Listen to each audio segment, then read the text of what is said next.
All of that for naught. All right, fuck it. Now I'm not unmuted. I hate when it does this. Okay. I checked it earlier and then I had to restart and I didn't check it the second time, so motherfucker. All right. Hello. Welcome everyone to Nuuli Forged. We are back after 2 weeks. Thank you so much for being here. I've got it. Thank you for resubscribing on the anniversary of our affiliateship. So, yay, we're an affiliate again. Or we have been an affiliate for X number of years now. But we're back. Thank you so much for being here. We are a 5e actual play stream that takes place in the world of Nuuli that came out of my brain, and 6 of my friends are brave enough to play in, because everybody's got to be dirty somewhere. It might as well be in my brain. Or not. No. Fair enough. Yay, I love that we can all hear. I've got it. Thank you for the Pikachus. Hello everyone. It's nice to see you. We've been gone for 2 weeks because I was in Thailand and I had a wonderful trip, and I wish everyone could have a wonderful trip to Thailand because I want that for everybody. As you might see, we have 2 shadowy and indistinct friends at the moment. Amber, who plays Ozo, will be along momentarily. They just have to finish a few more of her own things, and then she'll pop on. And Jeff, who plays Selenar, may be joining us for the second half, but he's currently in Japan, and who knows? If I was back in Japan, I would be like, hey, play the game. I'm going to be Japanning. But, you know, we'll see what happens. I have Jeff. Great. Should we need Selenar's combat skills, you can cover that. Well, that all being said, let's introduce ourselves, give a little recap into who we are playing, but I'm going to need somebody to roll a D31 for me right quick, because it is indeed March. Hello, welcome to March. It was such a lovely day today. I know it's not going to last. The dog. Oh, yay, dog. Wonderful. As I was walking past, she rolled over for tummy rubs, and I you know. How can you resist? Yeah, how can you resist? Great. Well, everyone, please introduce yourself, your character, and answer the question. If your character awoke one morning in the normal fashion, but the sun never rose, what would they do? The sun just doesn't come up. What would be your response? Or your character's response? And we're going to start at the top of the rung of this ladder with Sarah. Hey, that's me. My name is Sarah, and I play Android Grandspark, the wizard. And I feel like if she woke up and it was dark, I'm going to go with the stupid stereotype and say she would think that was great and would probably spend some quality time lighting things on fire or you know, creating dead things. Fair enough. Fair enough. Love that for Andra. Beach kind of girl. Next up, we've got Matt. Sorry, I was typing. Hello, everyone. I'm Matt, playing Corvus, the Changeling Rogue of the Phantom variety. And honestly, if the sun just never rose again, I think he would feel like it would be a lot easier. His stealth checks would be a lot easier to make. You wouldn't have to like constantly be looking for the shadows. Me making a stealth check right in front of the enemy and rolling it at 20. Exactly. Maybe he wouldn't mind, although it would feel weird after a while. Every darkness needs some light, right? It's true. Thank you very much. I like a practical approach. Every rose needs its thorn. Oh, here we go.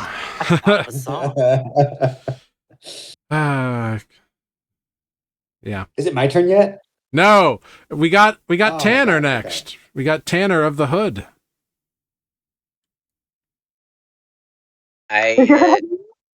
No, it's those your headphones. Never mind. Sorry.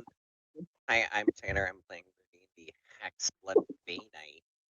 And if Lunine awoke in a land where the sun never rose. That is literally my backstory. Life would go on as usual. Lunine would be nonplussed. Yeah. He'd be like, oh, sweet, I'm back home and not, Yeah. Great. Sometimes it's just like, yeah, this is normal for me. Love it. Now we will move on to Mike. Hello, I am Mike, and I play Justin Timberdrake. Upon waking up, Justin's first thoughts would be that he is too hungover, perhaps a little bit high, needs to go back to sleep until the sun rises up again, sets it back down, and then rises up again. That would be his initial thought for the first 36 hours. I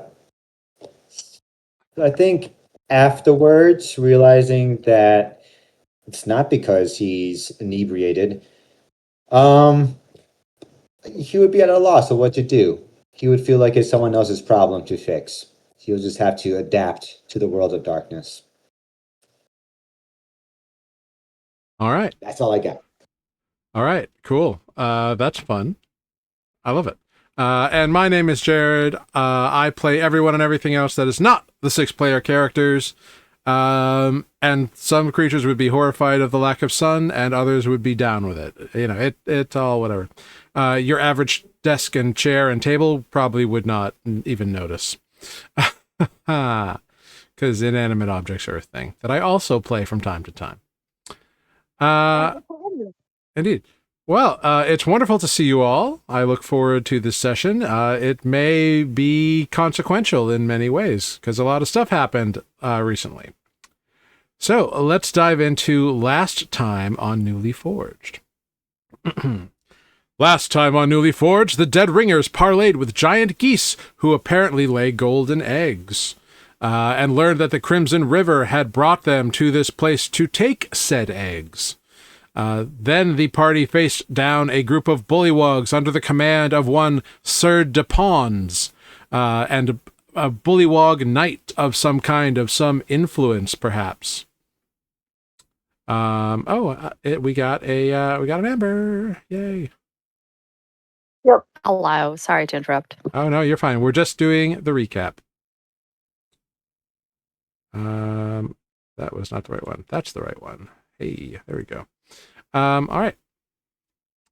She plays Osa. Yes.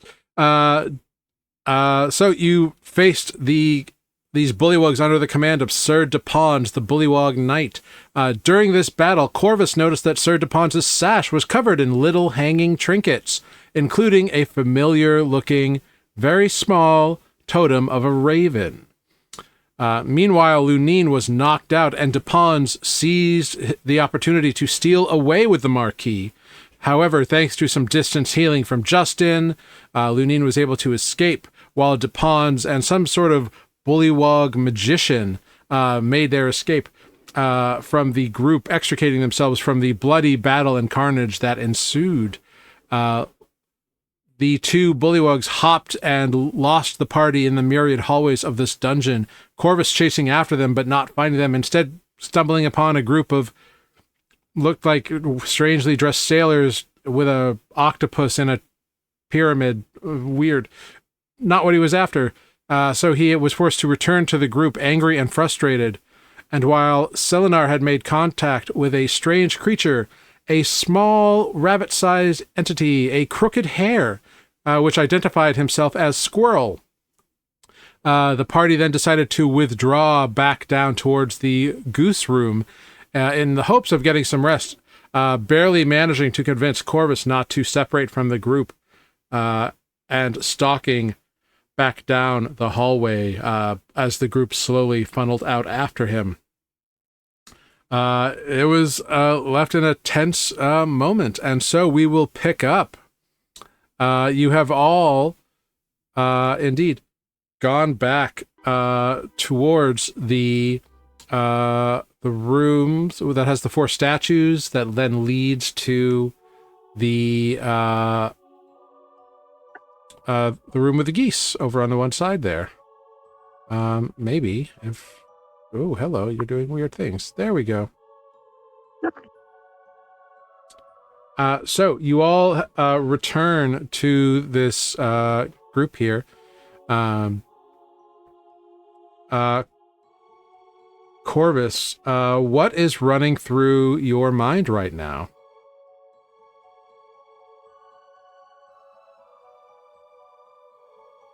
Oh, you're muted. He's apparently not. I need this apparently to talk. Yes. I was trying to go back and like remember how like mad he was, upset he was. He's pretty upset.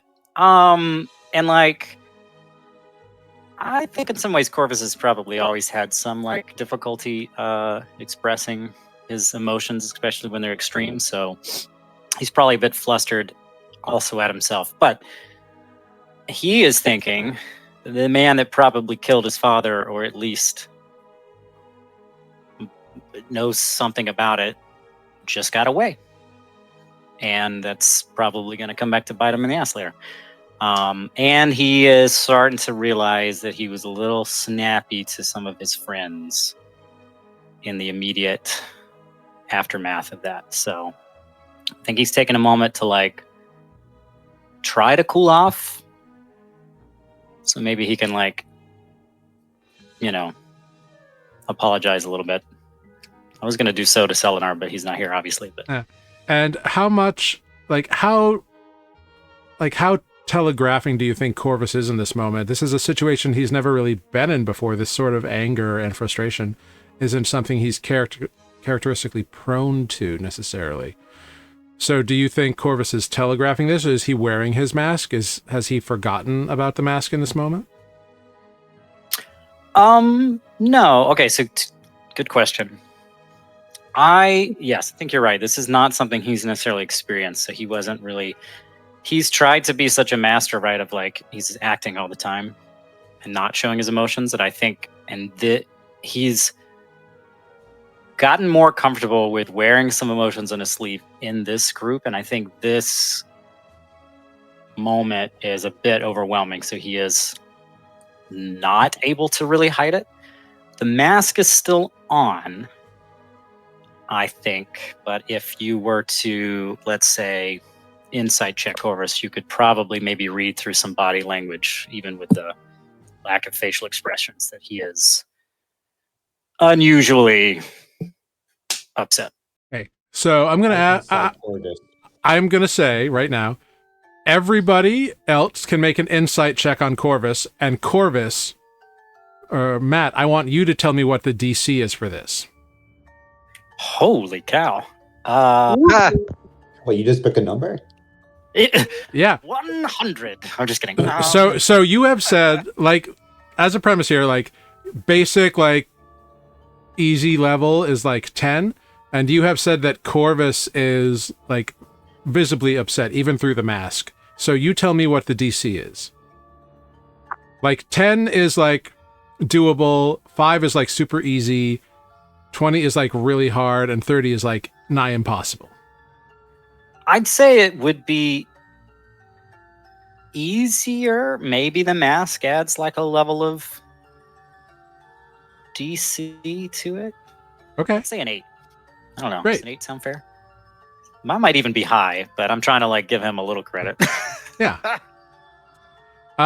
So everybody in the party can tell.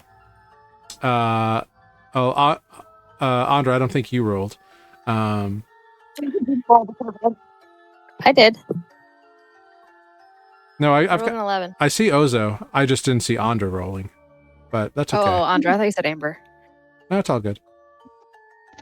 We're having problems hearing you, Sarah. Sorry. Your headphones may have died.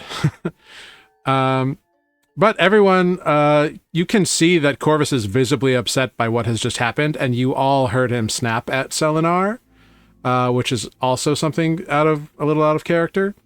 And at the moment, he's kind of like stalked down this passageway and led you all, not in like a follow me kind of way, but just in like, I'm going this way first.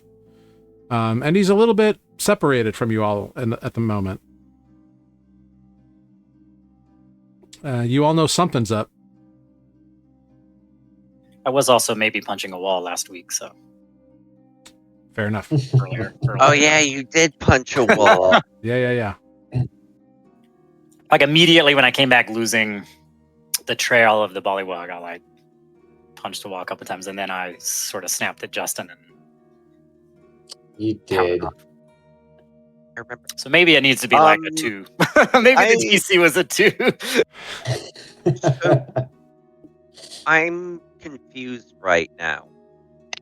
Why are you so upset when you're not the one that was just almost abducted?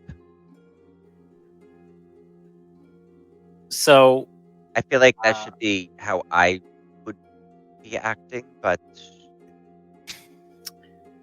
I'm gonna try to get in Corvus's voice. You know what? You're right. I honestly was not thinking about you at all, if I can be frank. And I don't mean that to be rude. I probably have not mentioned this, but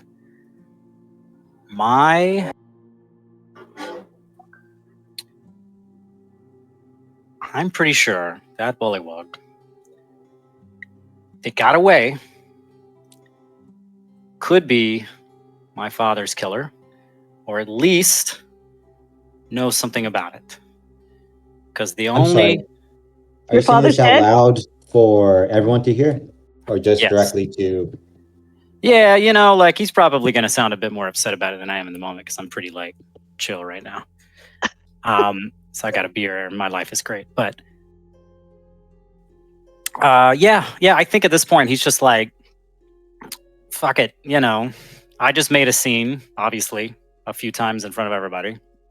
And I'm probably dumping a lot at one time on folks, but you know, Corvus had a history of trying to have people loosen up about other secrets, so you know, I gotta put my foot forward at some point. So yeah, he'll go on to explain, like, I know that's probably a lot to say all at once, but when I was young, my father was murdered. No one found the killer. When we found that room with the water and that spectral entity, I saw something, like a locked memory from that day, and remembered a trinket, a charm that my father always kept on his person, and it was never recovered from his body. And that bullywug had it. And I don't know what this means, but I'm very angry that he got away. I mean, And I'm sorry, Justin and Lunine, for snapping. oh no, Apology not accepted, but we'll continue you're working fine. on I it. just oh. So Oh, what? Do we need to go back and chase them? I- Like, do you want to go now? No, we've lost them. The trail is cold. Like, I'm glad we got Lunine back before they got away. But the only thing I found, I mean, I had to choose. I left or right back there, and I found some weird room full of some, I don't know, cultists chanting over an octopus thing, and I was not in the mood, so I did not engage. I'm sorry, back up. Cultists and an octopus? Yeah, I don't know. They were like, had like an octopus thing trapped in a jar. I don't know. DM might have to intervene if I'm misdescribing this. No, I think Corvus's memory would not be like, this wasn't the details he was after. So Yeah. I wasn't even like, only saying it now does he sort of realize like how fucking out of left field. I mean, like, it would be out of left field if we were not in this dungeon right now, but it almost is like, yeah, there is a room full of cultists chanting over an octopus in a jar. Not the room I wanted. Next.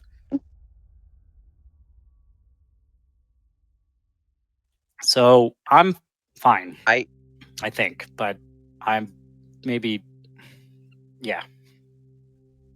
personally don't find it a stretch that someone might hold a trinket of their fortunate victim on them.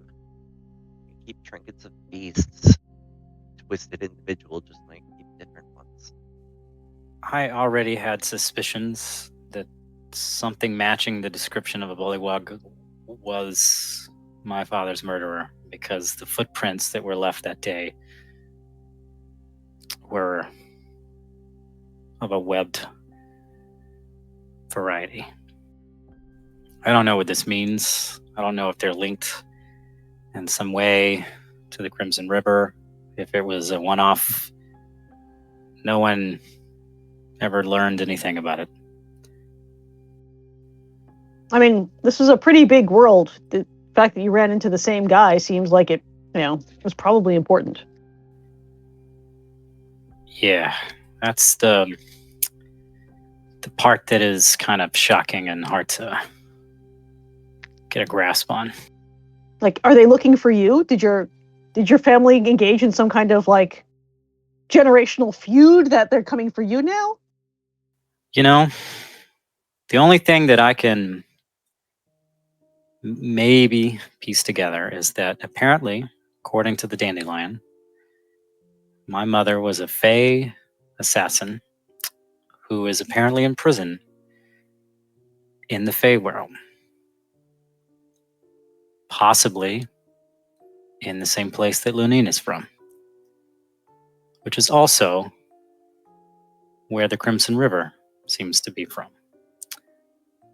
That's all I got. And I might be stretching here, but it's a bit too strange, don't you think? It's definitely strange. Strange, yes. But on point, it seems to be what's happening so far. I don't think anyone knows who I am, and I'd like to keep it that way. They clearly know who Lunine is, though. Yeah. Sometimes fate just brings you together. It's probably a good thing. Now we have a reason to keep helping. I'm gonna try to reframe this with some positivity. But and Corvus is like calmed down, I think, at this point. But still, he doesn't know what to do. So he's like, I obviously want answers. And I would love to find that bullywug. I'm a little afraid of what I might be inclined to do if we meet again, but I think, if possible, we should try to see if we can take him alive. I believe I could get some answers out of him, or at least I'd love the chance. I mean, even if he's dead, we can.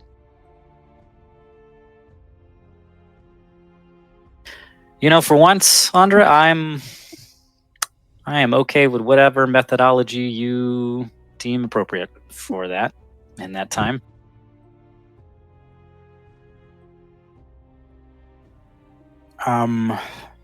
Yeah. What do we do now, I guess, is... Well, I feel like shit, personally. It's been a long day. Is this where the DM chimes in and says it's like 8 a.m? It hasn't been, it's felt like a long day, but it hasn't been as much time as you might think. Sure. We've done a lot of things today. It's been a long hour. Yeah. I mean, I wouldn't mind sitting down at least a little bit. You all are feeling. Yeah.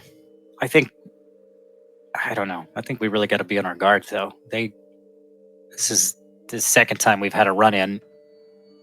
Oh, 100%. I wouldn't expect them to be any less dug in. I mean, This, do we this want to is hang a- out with the geese? Or do we not want to be trapped in the room with the geese? Do you think Really, the geese would? I think the geese would be kind of helpful, if anything. Mhm. They see us fighting them.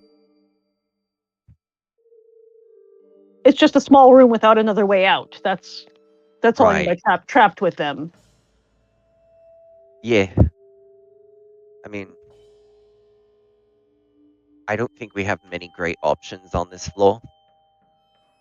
So we might just have to take what we can get unless someone has another thought. I think where we are sucks because there's ways to sneak up on us from all directions, and those statues are nothing but things to hide behind. Yes.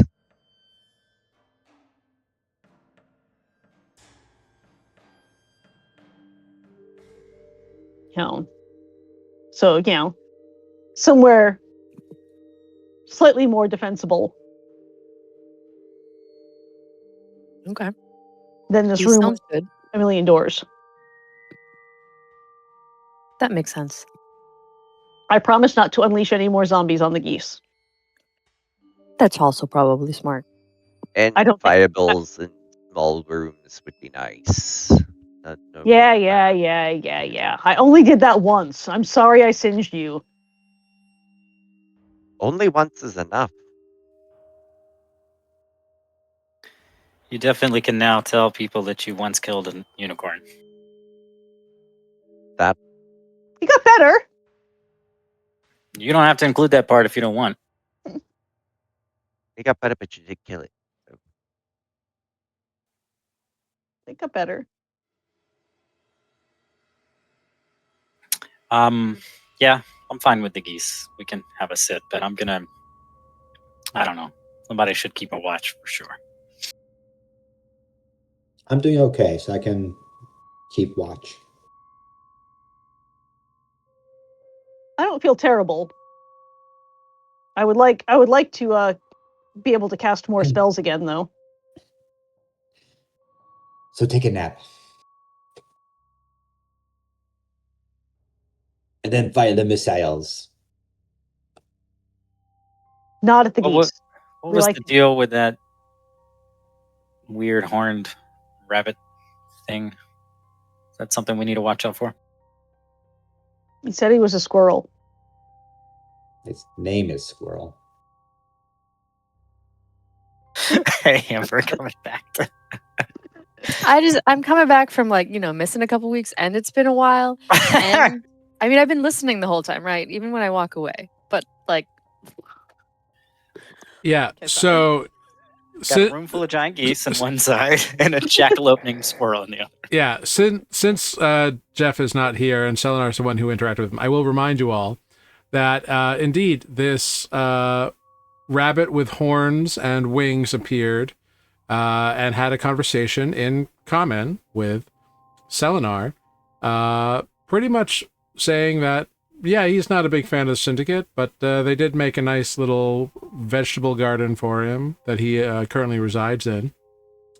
And he mentioned that there were a few others in the dungeon that were not like particular fans, and specifically mentioned someone named Flick.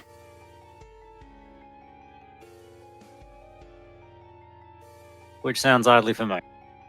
Yeah, I was going to say, did we meet Flick? I feel like we met Flick. You have not met Flick. Okay. Okay.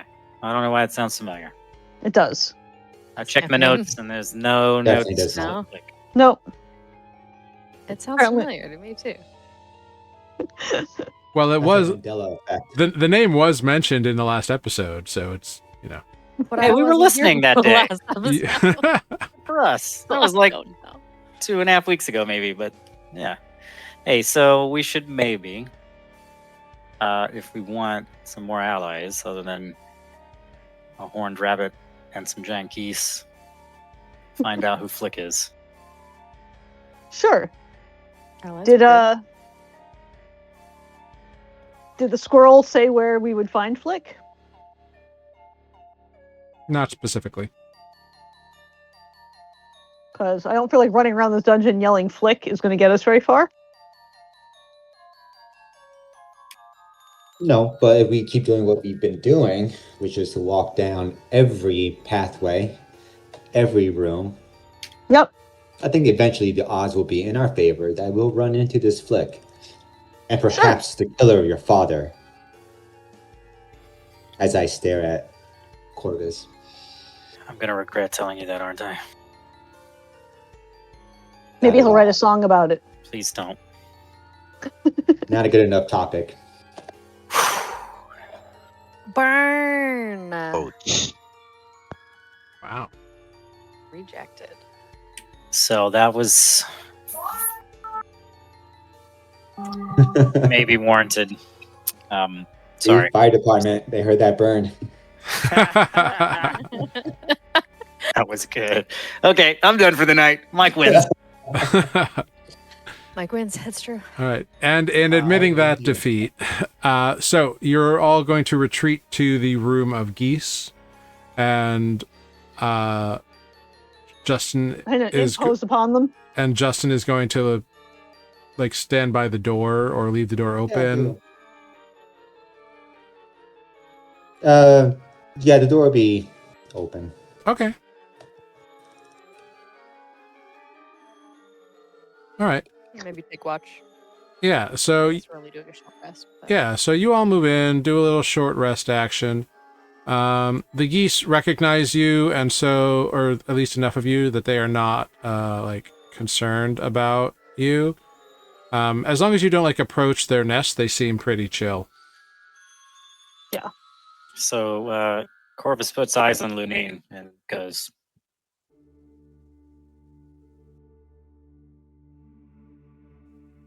"No eggs." What? Weren't you the one that asked Corvus about the golden eggs last time? All right. I'm like, Yeah, there's a golden egg, Amber. Oh, Yeah. Under one of the only under- one of the geese. Yeah, At least one one of these. of the geese that you noticed. It looks expensive. mm. They're a little protective of it. Just a little. And they don't like zombies.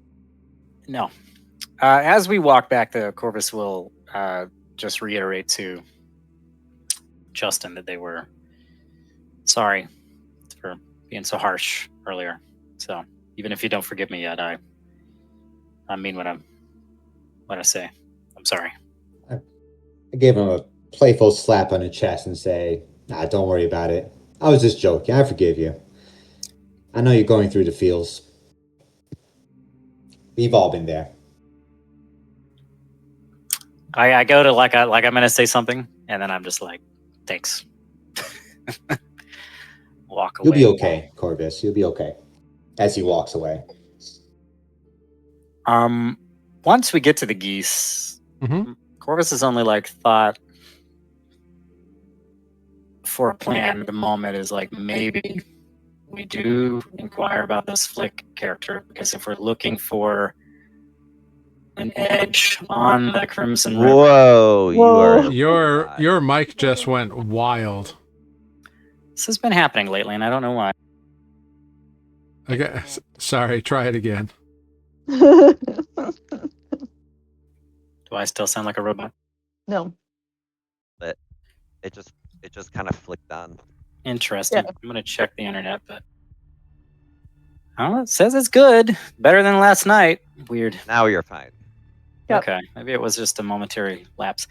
Yeah, his like sort of way he's thinking about this is like, we probably need some intel on the Crimson River. Almost no one can tell us anything about them. Helpful. They're likely to get the drop on us more than we are likely to get the drop on them, which is bad. So if this Flick character is not a fan and might be, because everyone seems like fine with them, right? It's kind of that like, maybe they're unsavory, but they haven't harmed me, so they're not willing to like, you know. Sure.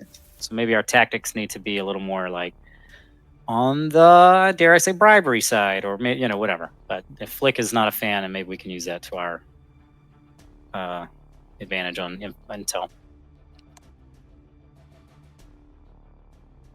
But that's all he's got.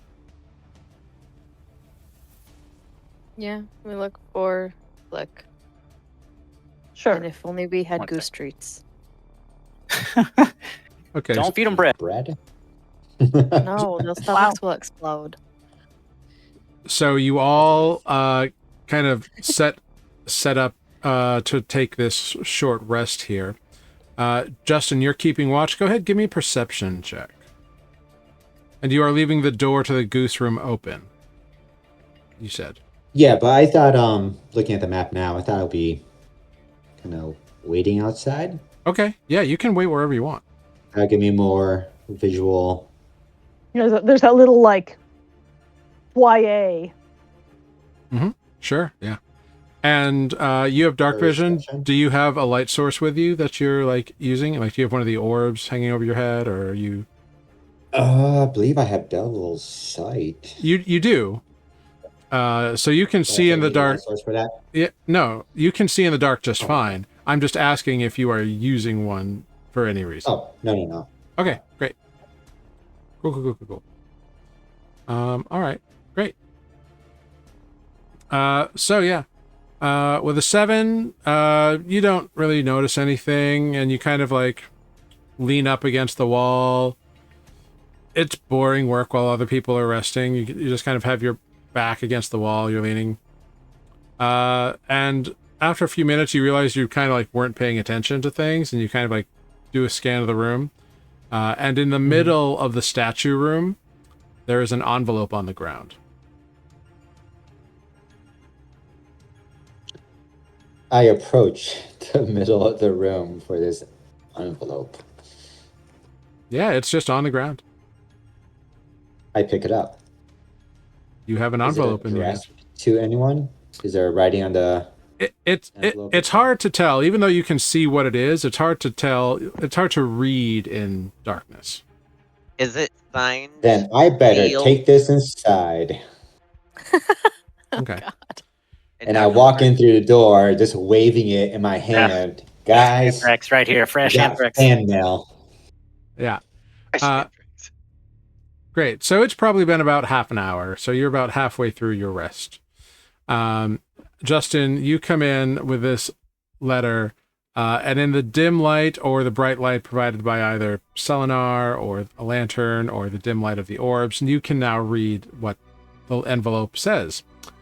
And it is addressed to the Marquis Lunine Raytral Dusklight.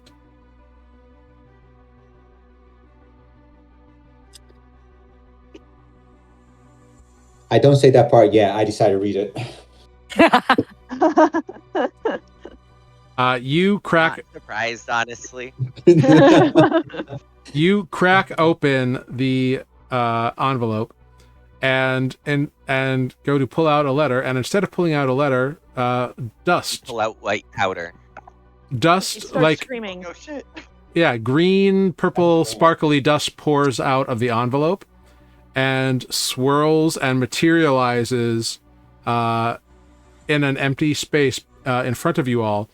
A figure appears, obviously illusory, like you can see through it, it's transparent. In gleaming armor of the Crimson River, in big, bold insignia on her, female elf, standing very much at attention with a massive greatsword across her back with a very intriguing hilt. Marquis Lunine Raytral Dusklight. Allow me to introduce myself. My name is Captain Thessaly Grassdrop. We have met previously on occasion. It is my duty to inform you that you are under accusation and suspicion of the murder of your father, and are hereby summoned to present yourselves before the Crimson River, or else we will be forced to hunt you down and kill the allies we know you have here. If you wish to avoid unnecessary bloodshed and battling countless were troops, archers, scouts, mages, and various other allies I have within my stronghold in this dungeon, I highly suggest you give up. Otherwise, we'll see you shortly, one way or another. The choice is yours. You have 2 hours to make your decision and present yourselves. I believe you know the general direction in which to head. See you soon, Your Grace. And the message fades.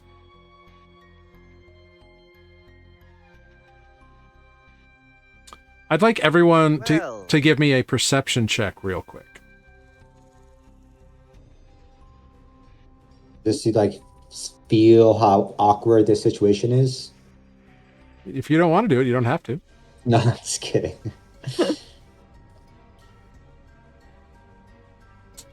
All right. Lunine, Ozo, and Corvus. You noticed that as she spoke, she had elongated fangs. Like her incisors were longer than like a normal elves would be. That's probably fine. And more importantly, you noticed on her armor, besides it being in the style of the Crimson River, there are also stripes reminiscent of a tiger across the shoulder pauldrons. I'm sure that's meaningless. It's probably fine. Huh. But this declaration has been made. 2 hours, huh? Andrew's going to look at Looney and say, well, did you kill your father?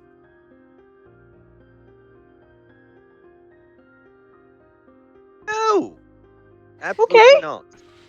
Okay. I had to ask. I don't know. I don't know your family dynamics. Wait. Show of hands. How many people have daddy issues? Corvus just Really? stares You at him. guys? know I'm who looking my at daddy Corvus and Lunine. Really? Better question. Is anyone else's father Is alive? that an issue? I don't know. Question mark for me. No, just Anyway, curious. 2 A lot of hours. daddy stuff happening. Or allegedly waves of where Fae hunt us down until we're dead. Is that the gist of the... Or you go do what? Stand in front of a... Probably a fake trial? Pretty much. So let's think about this for a second. It could be bluffing in the numbers, but... If mean, they've we're got look- a sort of... Well, We're if they've got looking a- for them anyway. If we've got a sort of highway, if they can come and go maybe from the Fey realm, then they might actually be able to supply those numbers. In order to pay off the debt, so 2 of y'all don't lose your hands, we pretty I much have need no to... doubt that they're already fairly dug in. That they're what? Fairly dug in. Oh, Like- yeah. We're in their home turf. So... We may have bitten off more than we can chew, but we're here.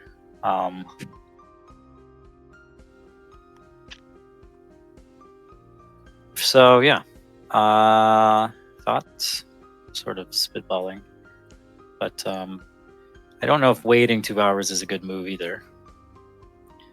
No, but Certainly seems unfair to these geese. I could at least like to sit for a minute. Does anyone have any incense? No.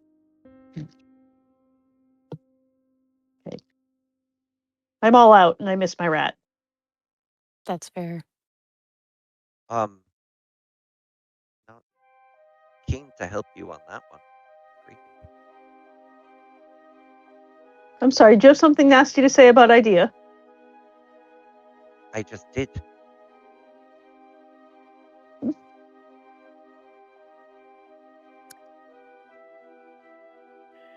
I mean, I don't know. It feels like we should probably go, but even if we go, there's nothing to stop them from killing us. Do you have any proof that you didn't? Do you think they'll actually do a trial? Also, why are they working for your people like this? Aren't they mercenaries? They are. So who paid them? And also, could we pay them? I guess we can't. And also, if you can convince them that you didn't kill them, maybe we could still pay our debt. But also, we don't know if our hands would fall off if we go to the Fey realm. The that is a good question. Because, My technique is dual-handed. I would prefer not to. I need my hands too. But do I have any proof? I mean, I didn't do it. I would have to figure out when it happened to be able to then figure out who could have done it, and then also where I was and who I was with.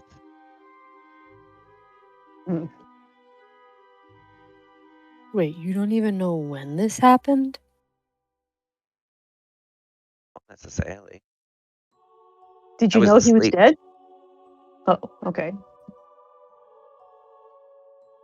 I was asleep when I was rescued by my god. That's hard to get an alibi from a god, I bet, huh? Guard. Oh, that's probably easier. And the guard got you out? Yeah. Do you have a way of contacting this guard? I know that's probably a no. Nope, we would have to go home. Do you Well, think they'll just take you home, or do you think they'll kill us all on sight? They won't kill us all on sight. An example has to be made. They want a spectacle. So the last thing that we have to worry about is will our hands fall off? Yeah. Huh. I mean, it seems like a pretty big concern. Yeah. Not great. Not great. Which hand is it? Yes. Isn't it? It's Wait, it's what? that hand. It would be on your dominant hand. Yes. Okay, great. I mean, I was That's just what like, I figured. both hands. I don't know. Which hand is it? You Yes. have to fight with nubs. Well, you're a monk, so that's I was like, presumably, You could actually probably make that work. Yeah. you could probably punch with stumps. Just do a lot of backhanding. just go for the eyes.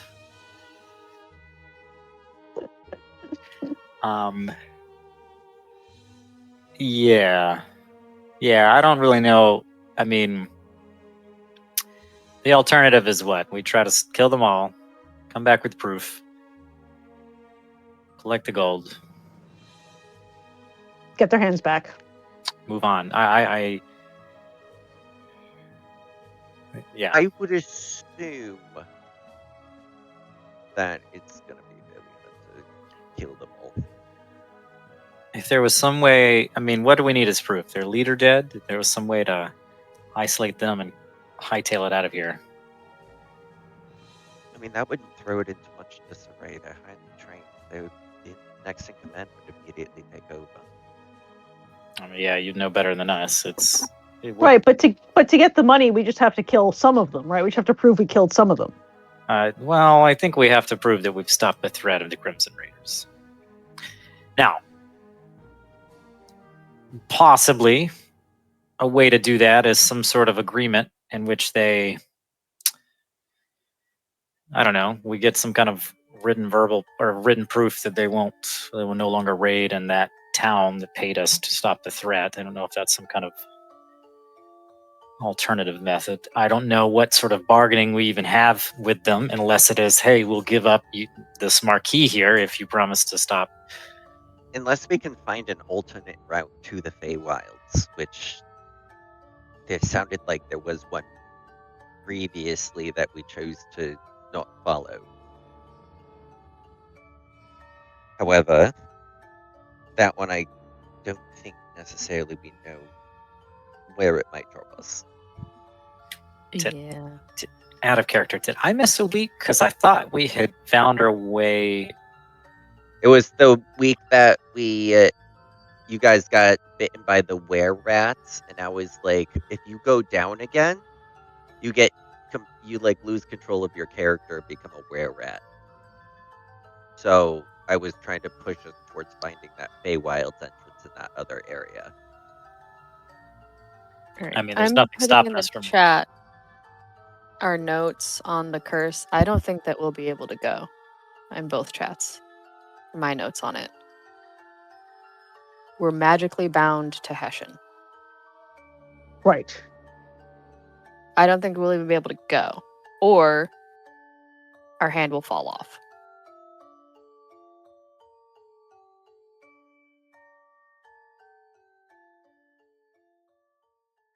Attempting to flee. Right. And then later, magically binding keeps you on Hessian, Mm-hmm. which is the continent we're on. And the Fey Right. realm would count as not the continent, I would assume. Certainly not Hessian. So, That leaves us with what? Bargaining? yeah, I think we have to write a letter back and say, we actually can't leave this realm. So, unless you can give us proof that we could submit so that we could pay off this debt to take him home, right? Well, they don't necessarily. This is Amber talking. Sorry, not thinking like Ozo. They Right. they don't Sorry. necessarily. Well, Ozo might not think like this. Ozo is not yet blackmailing, I don't think. Corvus is, though, so let's Great, keep there you go. Might have learned a thing or two from Cash. There you go. One would hope. I might have to make a history check on that, but sorry, you were trying to say something, Tanner. no, I was gonna say they also don't know. Like, if we tell them this, they also don't know. Like, one, we could be lying, but two, also like necessarily what we'll lose could be our life. Right. So we Is can the- creatively. Is the binding visible if I look at Ozo's Yeah, it's a list? bracelet. Yeah, it's Yeah, there's it's like a metal bracelet that they're both Right. wearing. Is it- You could see if you can identify and get more details, I guess, yeah. So Corvus Sure. is going to think out loud while you're identifying. So I will cast Identify upon one of their bracelets. Whoever is willing to, probably Ozo is willing to sit still long enough for me to touch it for Yeah. however goddamn 10 minutes for the 11 minutes I need. Yeah. To, Ozo will just or- meditate with their arm out. It's good practice. Cool. So yeah, I was so gonna say. while Andra is doing that, what is Corvus up to? So like maybe I'm going to turn to Lunine a little more directly because this definitely affects him the most, perhaps Oza very closely. So what do they want? They want you to go back to the Fey realm to stand trial for the alleged lose murder my- of your father. Which I would lose my title. And they would get paid for bringing you back, presumably. Well, so the one that leads the mercenary company is my to be wed. And Well, since that I can't, is interesting. Wow. That seems like an important piece of information. Wow. it's not something I proudly go around declaring that my to be wed's trying to murder me. Sure. So this- but no, that's okay. This Thessaly person is your intended? Aren't you identifying? Yes. No. Go back to doing your ritual. Sorry. Pretty sure there's somatic components support. Thessaly's just in their lieutenant in the. Ah. Okay, so what I'm shooting at it is not worth it to them, possibly, to kill you outright. They definitely want you alive. Yeah? Yeah. They don't need us alive. They've said such in the letter. Correct. Okay. So we don't have a lot to bargain with. Unless we somehow try to trade you going back for them, I don't know, agreeing to stop raids on Hessian so that we can pay off this debt, and then you can go back without losing a hand. But again, what can we use to back that up with? What stops them from saying, no deal, we're all dead, you go back anyway? Is there anything we have? Is there something you know? I don't know. I'm all for whatever. Blackmail, subterfuge, pretending to be you and going into their camp and professing your love to her. I don't know. Whatever it takes. You're not going to profess your love to her. He's back in the Fey realm. She's Whatever. just a lieutenant. Yes, okay. But like, you know what I'm saying? Like what we have, because it is not strength in numbers is not what we have anymore. I'm trying to think way outside the box. Unless these geese are like, it can multiply. I don't know how fast the eggs can hatch and grow up, but or we find Flick and get some kind of information on, I don't know, something, a secret tunnel into their stronghold that we can get in and out of. I don't know. Honestly, I don't know. They're not a particularly honest bunch. They're known for taking so great jobs. Andra, you finish casting the Identify spell. And you learn that the one on Ozo identifies itself as a restraining bracelet. It has no real impacts on anyone. It has a built-in like magical timer set for 1 year from the date that it was put upon them. At which point it will at 6 months it will begin to feel a little tight. At 9 months, it will be painful, and if the conditions of having it removed are not completed in a year, it will pretty much snap close and sever the wrist that it is currently placed over. You also see that it has what amounts to like a proximity alarm to it. If it is beyond a certain distance, the magic tells you that if it is removed from the continent of Hessian, it will automatically snap closed and sever the hand. Gotcha. It's a pretty straightforward, simple bit of identifying magic. It's not very like tricky. It doesn't look like it's particularly well hidden. Dispelling it might be trickier than like it's deceptively simple in its thing. So I'd say with that identify spell, it's not like a simple like first level dispel magic would fix this. Right, but it's not hiding what it is. Correct. So yeah. And I tell that to everybody. I'm like, cool. So, possibly news.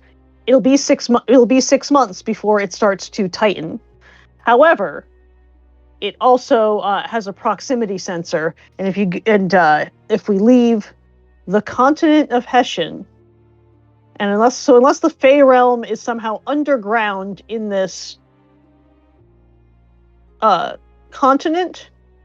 They will apparently snap shut, and so we're not just talking about you losing your wrist. We're talking about a fairly major bodily injury, open wound, as it snaps shut like a pair of jaws. So yes, it will probably hurt. B, you will definitely require some medical attention. So we have option C, which is we turn back now and we spend the next 6 months trying to raise the funds doing other things. Maybe we could have a bake sale. I mean, also, I feel we might get pursued more because they know where I am ish now. Right. Yeah, I don't feel like option C is really an easier choice, per se. Right. I was say I feel like turning around. We've missed our chance to turn around and go back. Now they want Lunine. Now they know he's here. And apparently his fiance is pissed. So they might have some motivation to actively seek him out, as opposed to, oh hey, there's some pests in our dungeon. I think we've moved past On the other the hand, irritant level here. the world pun is pretty intended. big. I'm sorry, what? On the other hand, the world is pretty big. The world Yeah, is but pretty big, yeah. There is magic. Sure, they can There use is it to magic. locate. Oh, yeah, I guess that I wouldn't know. Well, what do you think about this? We leave. Try to draw them out if you think they'll follow us, and then they're no longer at least fighting in their literal home. Maybe we stand a chance, maybe we don't. Out there in the desert? Without horses or camels or whatever we had coming in here. We've gotten ourselves into a really dumb situation. Mm-hmm. I mean, we You might can have say to- that again. You people are a mess. This might be the... I need this character to only speak the true thoughts of the DM moving forward. What you want to bet this is Flick? No, like, you guys are a disaster. I've been listening to your conversation for like 20 minutes. You guys are fucking... you? What's this? We're really bad at choices. Obviously, this guy just left the door open. And Yeah, well, he's never been the best guard, but an invisibility effect disappears, and you see floating in the air on little tiny wings. You see a small little like elven individual. You see a little pixie, or a little sprite, rather. Yo. oh, I didn't see it. Did I click off too fast? Oh, hold No, I on. didn't see it either. No, Nobody I see hit it. the wrong button. There Oh, it is. Amber's reaction made me think that they were the only one to see it for a second. You see this cute little sprite. He's got like kind of a blue skin, kind of leaf action. He's about 6 inches tall, kind of fluttering wings. It's those like dragonfly wings, so it looks like there's like 4 or 8 or 6 wings or something. And he's just a little guy. He's got like a very thin, tiny, like needle-like long sword kind of strapped to his hips, and like a couple of daggers. Yeah, you people are a mess. But I heard you needed some help. Allow me to introduce myself. My name is Flick. And if you're against the Crimson River, then you're pretty good with me. Those guys suck. Yes. Yeah, we're coming to realize that. Actually, we knew that. We've known that for a while. Yeah. They've done a bunch of shitty things. We're not really big fans. We're here trying to kill them, and now apparently they're trying to kill us. Yeah, that tracks.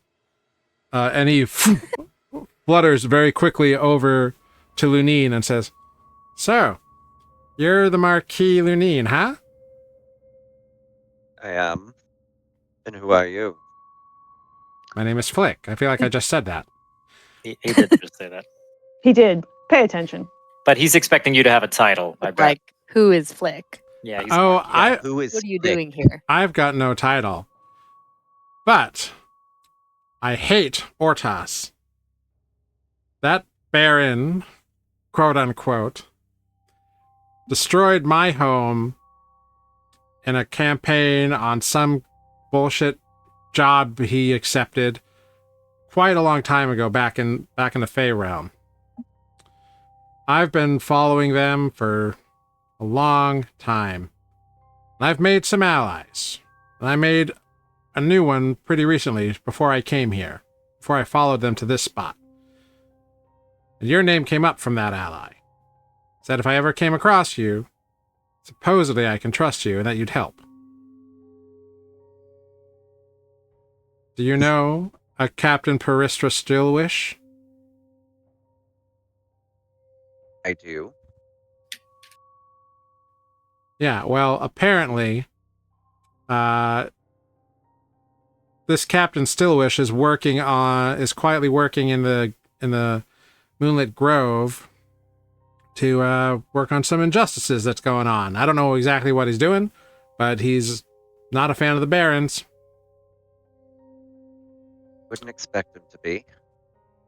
Yeah. So again, an enemy of my enemy is an ally. Now, that's just someone who said I could trust you if you are who you say you are. But I've made other friends here. Think you've met Squirrel? Briefly. We did meet Squirrel. I've got some others. And if you can convince them, if you can gather them, then we'll have a pretty solid little force against these Crimson River mercenaries. Which, by the way, you took out a lot of bullywugs. I saw their corpses. Like, good job. Those guys suck because they are moved really quickly. They hop like crazy. They can cover ground quickly. We noticed. Yeah. However, they also have a lot of lycanthropes on their side, plus some like heavily armored things, and a couple of mages.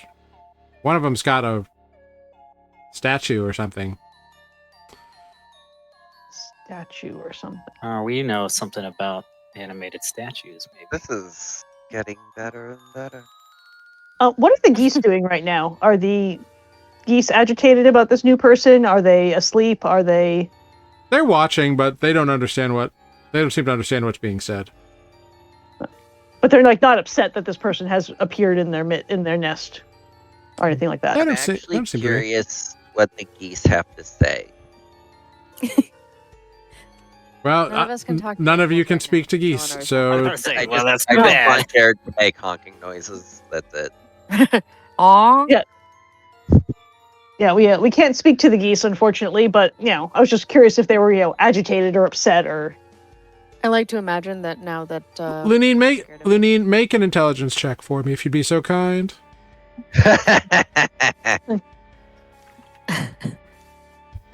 You're gonna insight check a goose? This is incredible. No, I'm gonna die. 17.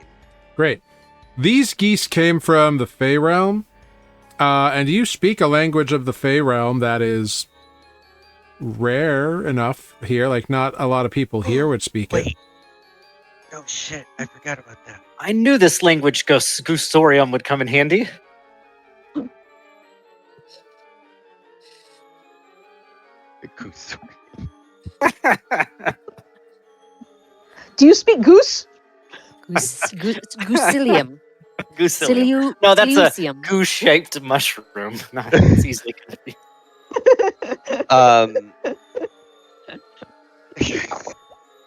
Lunine turns to them and starts talking. So in Sylvan, I will turn to the geese.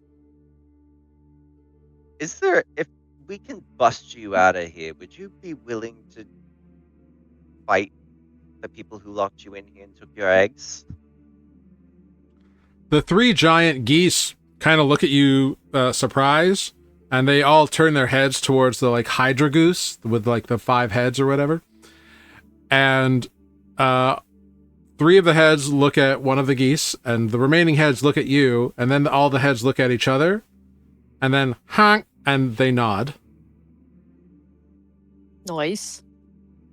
All They'll right. fight with us. We just gotta bust them out of here, which I assume one of you magic users might be able to open a doorway a bit more. I mean... Which I Selenar might not prepare because barbarian druid, but Well, if you can get these geese to work with you too, then they're obviously not going to fit through this doorway. I'm not sure how the Crimson River got them in here. oh right, I didn't speak with them about that. It was They shrunk him that was down. Selenar. Oh, I think he told us. Maybe not. Oh, well, I don't know. This is my first time meeting the geese, and he says, "Hi there," in Sylvan. And they just kind of like honk politely at him. Now, if you can figure out a way, well, actually, one of my friends might be able to help with this. That would be handy. Yeah, but you gotta bust him out. You gotta get Stargull. Stargull is kind of locked behind a couple of magical walls at the moment. Who's Stargull? So Stargull is a grinning cat. And Like a Cheshire cat? I don't know what that is. It's a cat that grins. Well, Stargull is a grinning cat, so I guess they have that in common.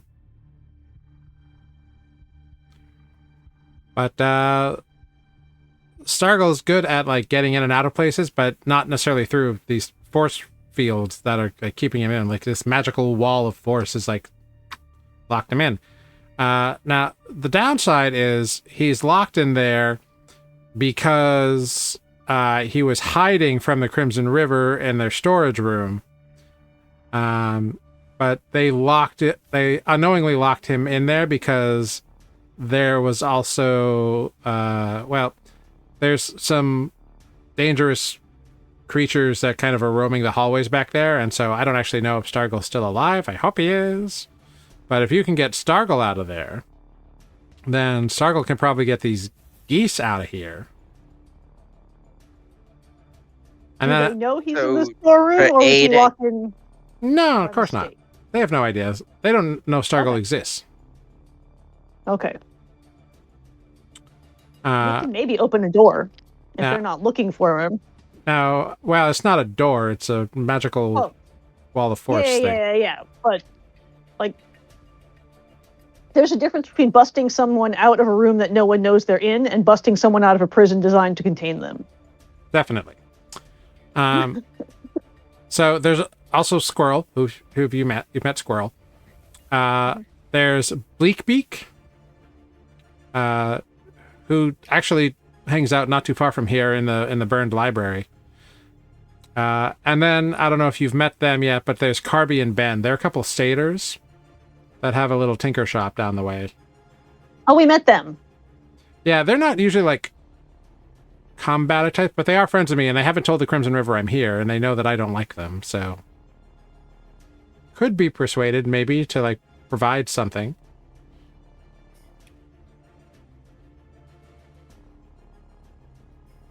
All right, so maybe we have some allies and But friends. it also sounds like you've got a time limit.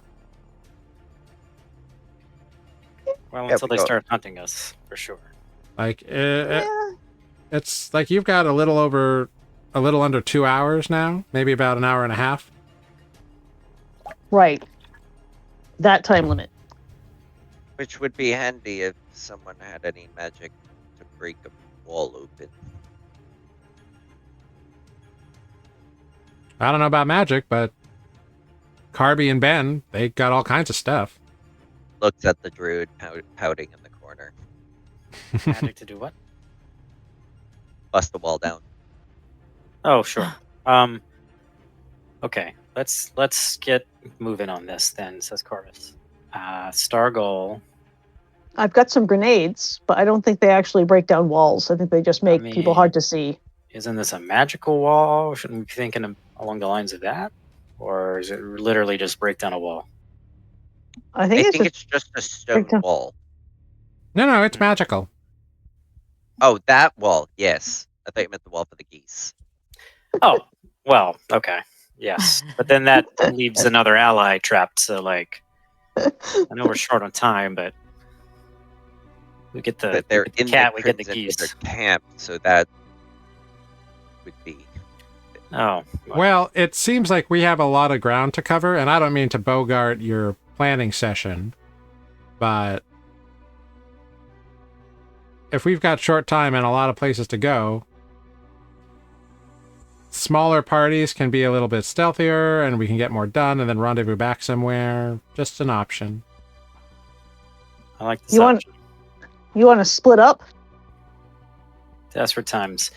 A couple of us could go check out Carbion Bin, and I could go with Flick and see what is going on with Stargoal situation. Does that sound crazy?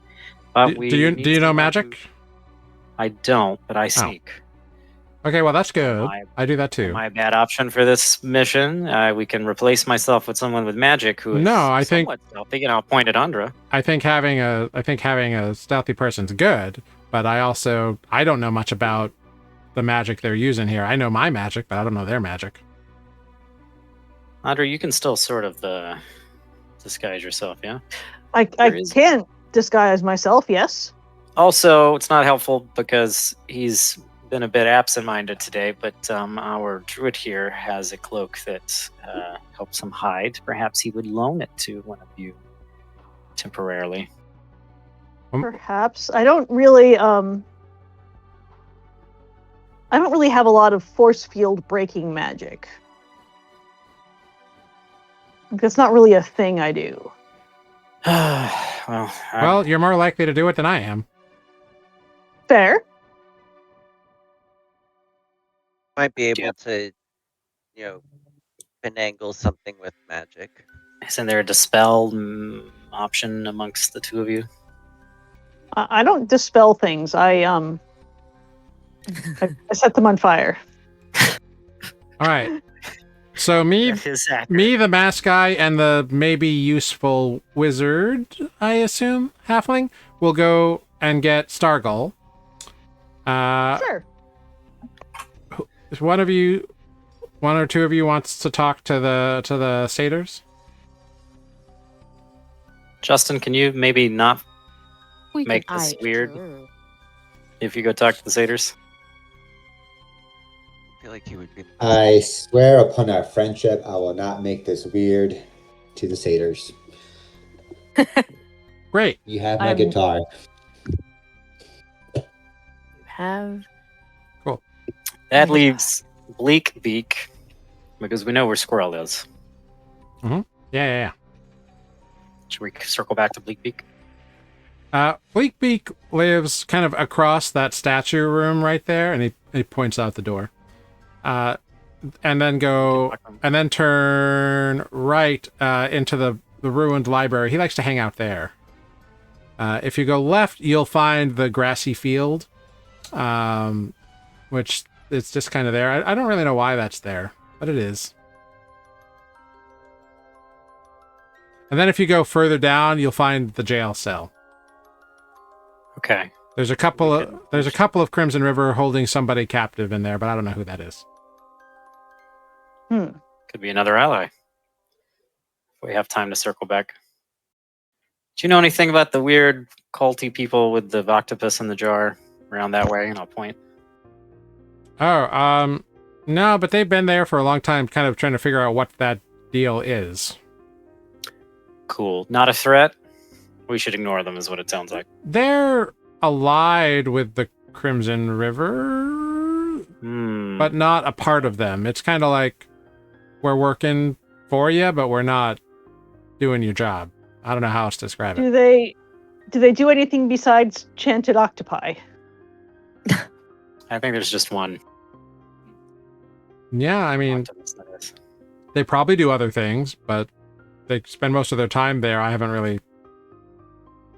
But they're not like, they're not taking a break from pillaging to chant over their octopus. It's not, they don't. They seem intent on the octopus and the obelisks. Okay. Sorry, I knew it wasn't called a jar, but I couldn't remember that word. Okay, great. I think we should move. Any opposed? No, let's do this. Let's go find Stargull and see if we can do anything to bust him out. I know we can't use Selenar, but realistically, if we get halfway through this mission and they reappear next week, do they have dispel options? Uh, I don't believe so. I don't believe he. If he does, I don't believe he has them prepped. he But definitely does not. yeah. So Does he have anything like stone related? probably, but not prepped. I don't think. Yeah. Okay. So, Ozo and Lunine, what are you two going to do? I feel like maybe I'm either the centaurs, maybe. I could maybe break a wall, but probably not. So you're going to go with Justin Feels- to the satyrs? Satyrs, sorry, yes. I think that seems the best option. Okay. Lunine, where are you going to head off to?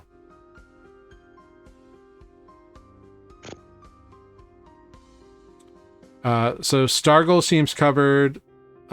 Justin and Ozo are going to go down to the satyrs. There's the bird option, Blackbeak, or Bleakbeak rather. Bleakbeak.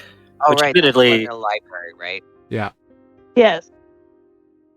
I'll go check out the library. Okay, so you're Am I gonna. making a mistake, Lunine? Like, do you have better intel on breaking magical barriers, being more magically aligned than Corvus?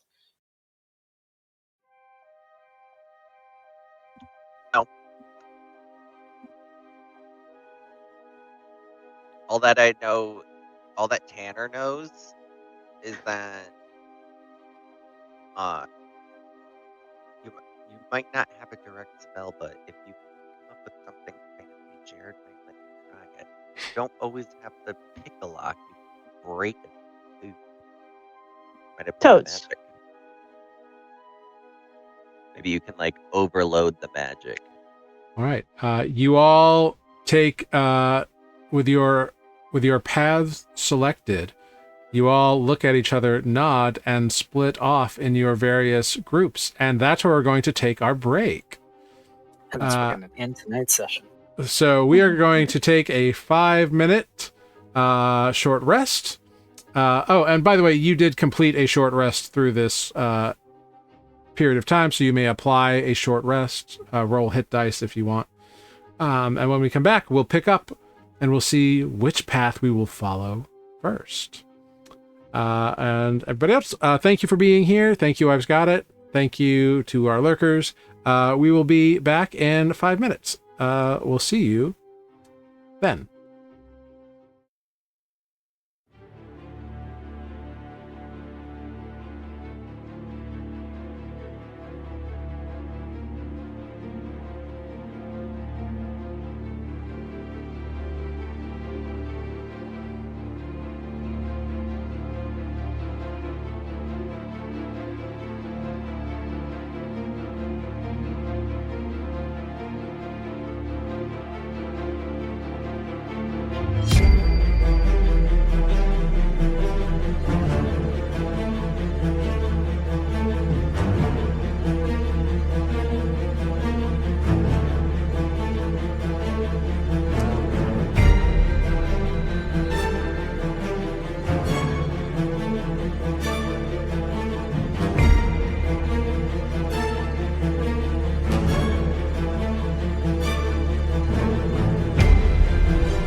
Hello, everyone. We are back. Thank you for sticking with us while we took a little break.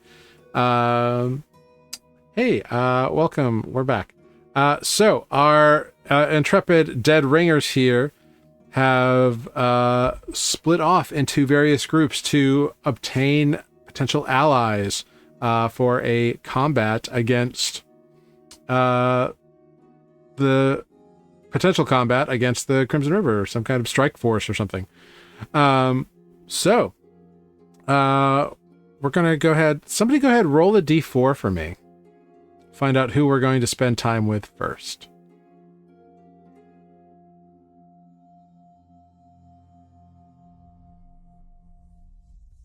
Anybody? All right. Lunine, Wow, jinx. wow. A double one. All right. Great. So we're gonna start with Justin and Ozo. Justin and Ozo. Kidding. Stop copying me. Dual rolls.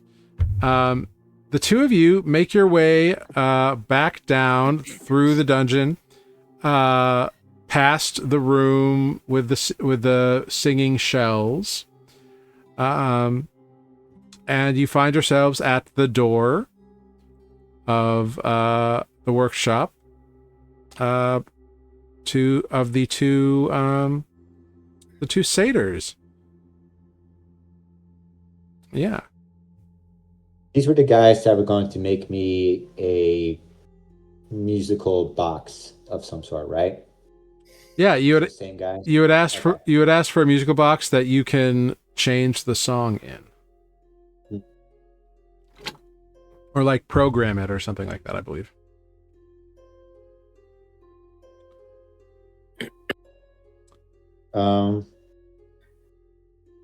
Okay. We enter the room. Yeah, it is brightly lit. There's all kinds of whirly bobs on like workbenches and doing stuff and like all kinds of stuff going on. You see Ben has his with his black fur is kind of wearing and again that open brown leather vest with a tool belt that has many pouches filled with strange tools, while Carby has kind of more tawny colored fur with bright pink overalls and brilliant green welding goggles on his forehead. And they turn, they're like, "Oh, hello. Sorry, we don't have your box ready yet. We're only partway through working it. You've only been gone a couple hours." I was just going to ask you. I think it's only been a couple hours since we left them. So, Hey, we're back. no, I understand. Yeah, we're not here for that yet. Oh, Um, do you have another request? we discovered that we have a mutual friend here. Someone by the name of Flick. Oh yeah, Flick's very nice. Yeah. Flick's good people. Good people. Mm-hmm. What? Well, Flick said that perhaps you can help us. Oh, sure. Yeah. What did Flick say we could help you with? I mean, we're pretty good problem solvers. Do you have any hints for how to fight the Crimson River? And or would you be willing to assist us in said endeavor? They kind of look at each other. We're not really fighters. Do you perhaps have equipment that may be of use in said endeavor? Make a persuasion check. Good sirs. This is not the thing that Ozo's good at, but Ozo was like, And yet I "This is knew that awkward, we don't Ozo have would be the time." one that would end up doing this. Somehow I had a premonition that this was going well, to occur. I don't have time. We're not really weapons designers. Doesn't necessarily have to be weapons. You are Perhaps creative. items that could distract. or items that could help make things disappear, blow up invisible walls or magical walls. Make a persuasion check.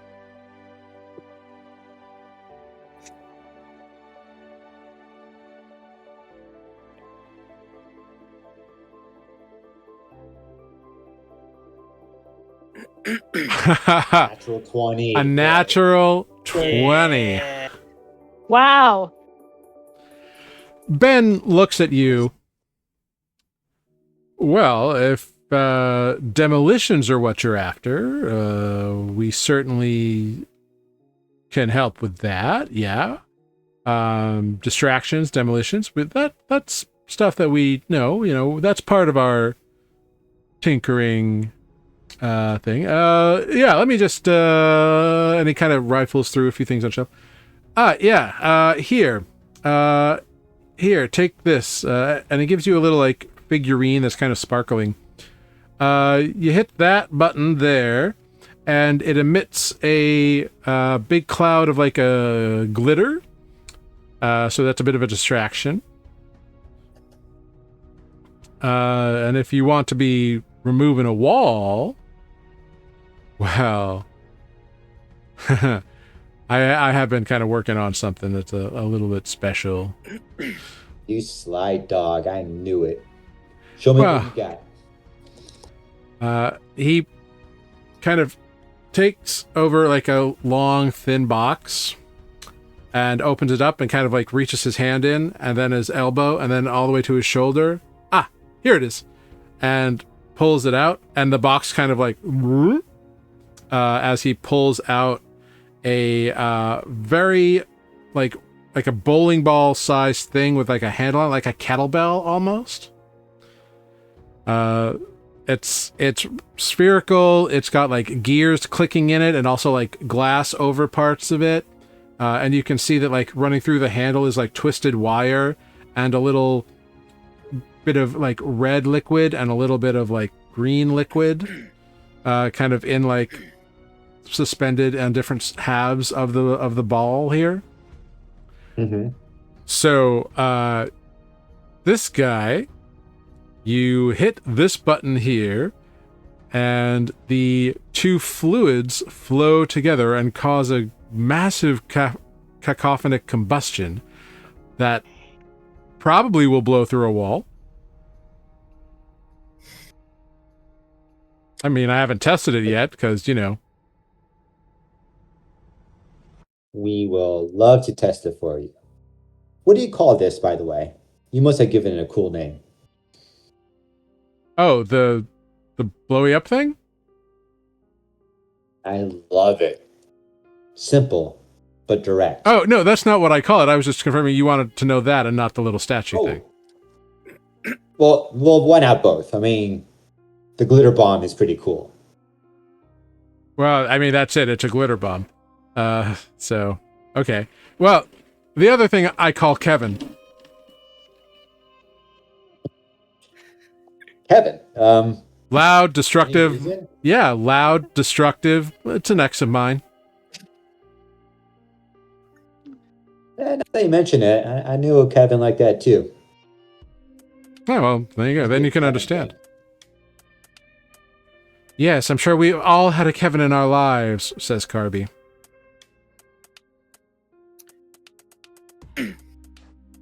And you see Ben reaches over and pats Carby on the shoulder. Now.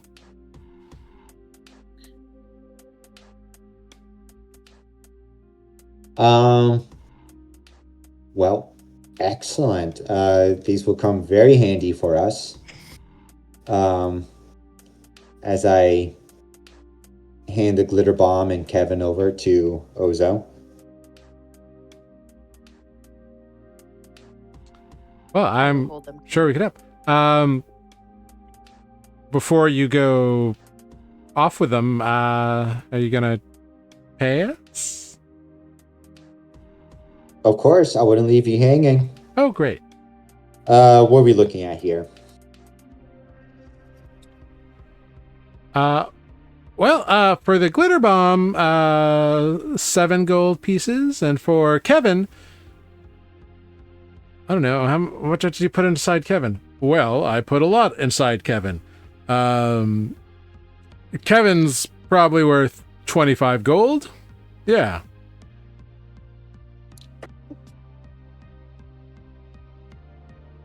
Can I persuade and haggle the price a bit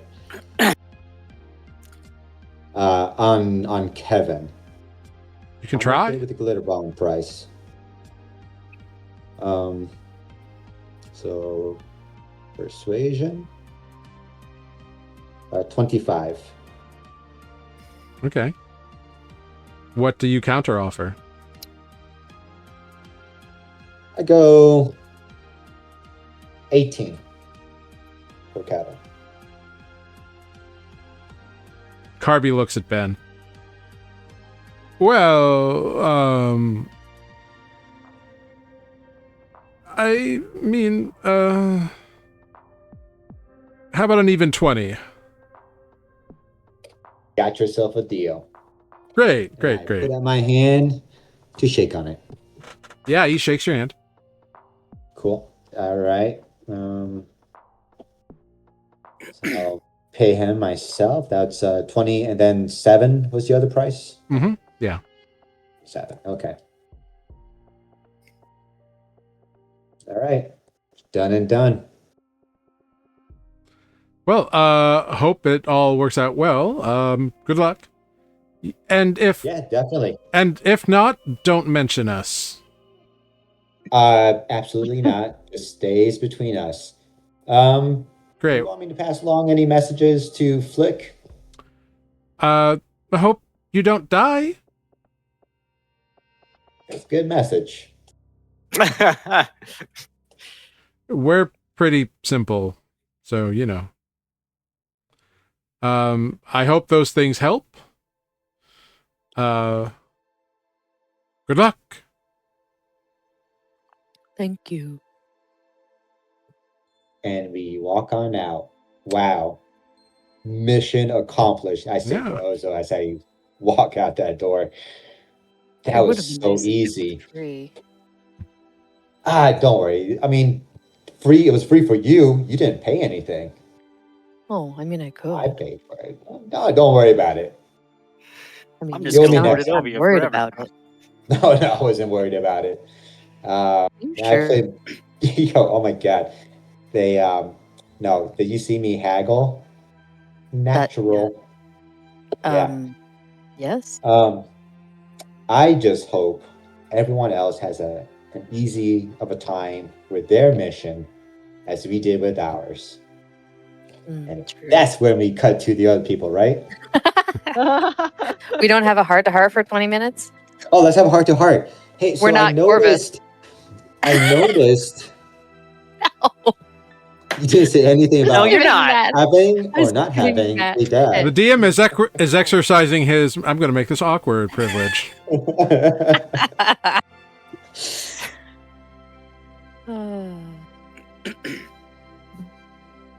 And so it I'm was. waiting. The camera is still on you two. Oh, okay, So, great. how's your dad? I don't really know. Does that count as trauma? I wasn't sure how to answer the question because I mean, like, I just don't know my dad really. So, absent dad. Oh, I guess, yeah. And this is where we leave Little John and Robin Hood walking through the forest. All right. To my note. Wonderful. Next up, we're going to hop over to Lunine. Lunine, you make your way across the hallway here, and kind of head down, and so you get to the end of the hallway. Do you remember the directions you were given? Tanner? No. Well, you hit the end of the hallway, and it looks like you can go left or right. If you go right, There's a bright light that you can see being emanated from the right, and it's just kind of dark to the left. I was always told not to go towards the light. So I'll walk down the dark corridor first. Cool. You turn down, and pretty soon you find yourself in, or you find a little like big open doorway that looks like it used to have some sort of curtain or something.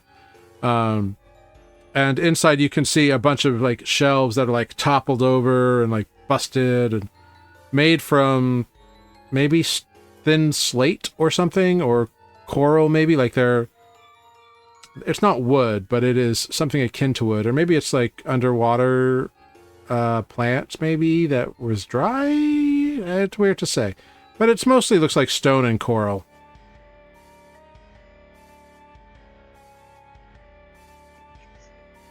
I walk. Perception check. Do I hear anything? Make a perception check.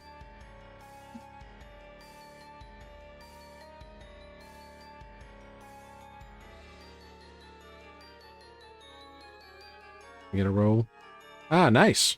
26. Excellent. Excellent.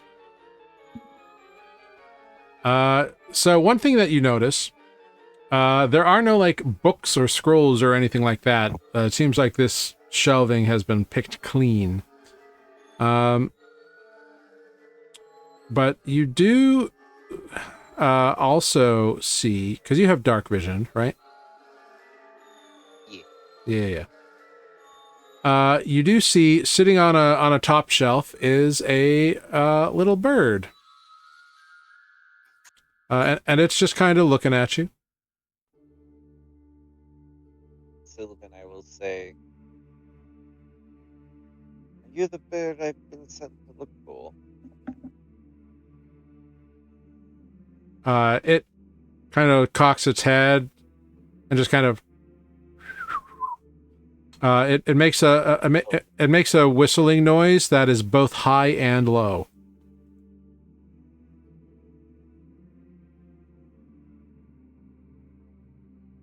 They sent me to get you.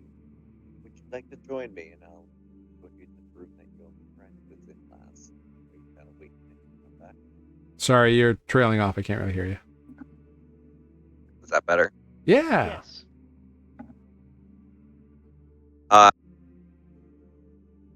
Your friend sent me to come get you, and so would you like to come with me and so we can go meet up with him again? We're about to go harass the Crimson River a little bit. Make either a persuasion or animal handling check. I'll let you choose.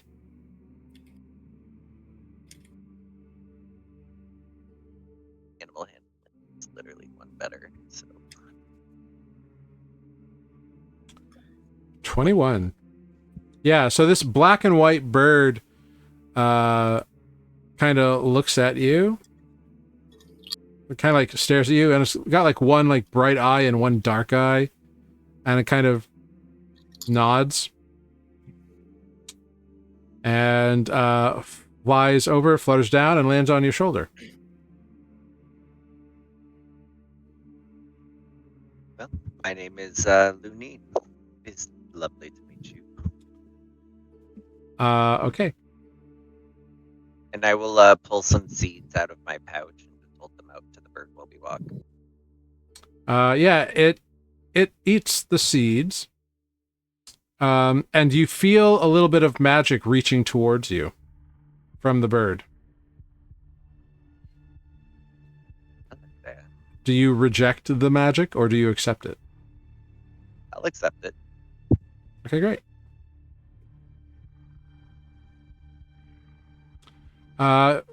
You feel like you could talk through the magpie if you wanted to.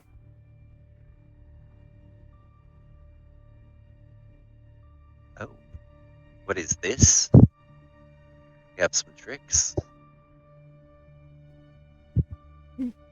It kind of like looks up at you and kind of like makes a little tweeting whistle.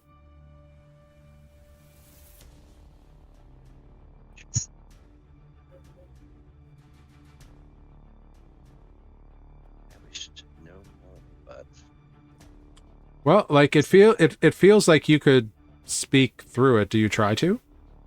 Yes. What do you say? How did you learn these tricks? Quite interesting. You hear from the magpie, with kind of a little lilt. You hear your own words spoken through the beak, and then it's your language, your words, your voice, and then it's just got a little like "ooh" to it, and then the bird continues eating the seeds that you provide. Is it like as uncomfortable as hearing your voice on a recording? Yep. Awesome. Well, we never won't do that on my shoulder again. Yeah, it's like right there too. So like, but could be useful perhaps. Mm-hmm. Great. So you have acquired Bleak Beak. Make another perception check with the bird on your shoulder, if you'd be so kind.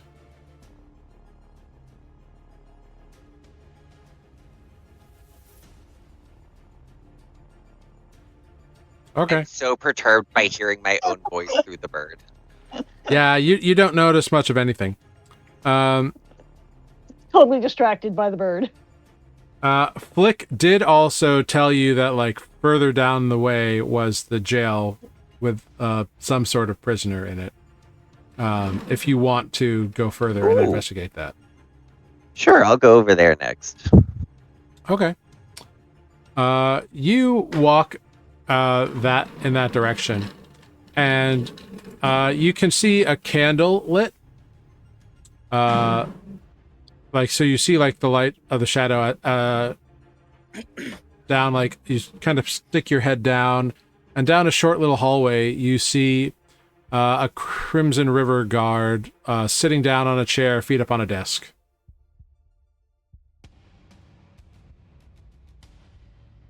I turn towards the bird and put my finger over my lips. It looks and at I you. roll stealth. Okay, roll a stealth check.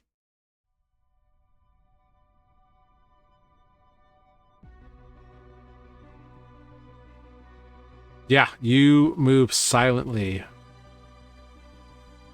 Is he sleeping? He does not appear to be sleeping. In fact, he appears to be having a conversation with someone that you cannot see. Would I be able to eavesdrop for a moment before I would have to re-roll stealth again? Make another perception check. Are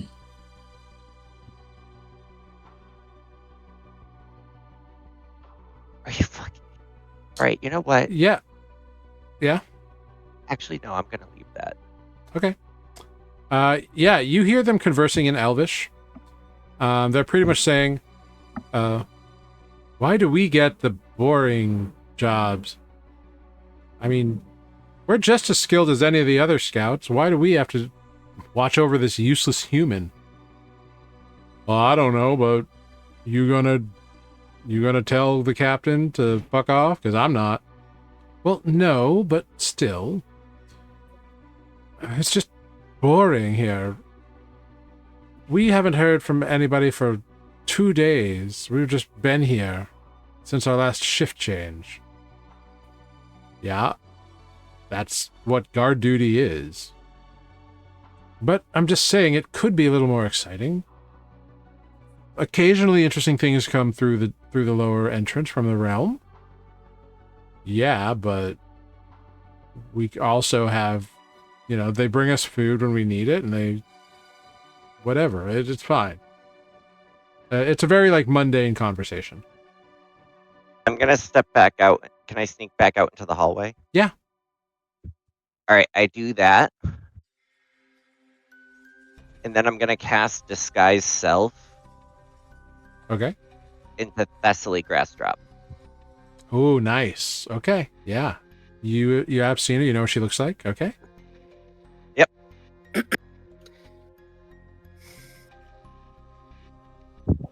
I march my ass in there.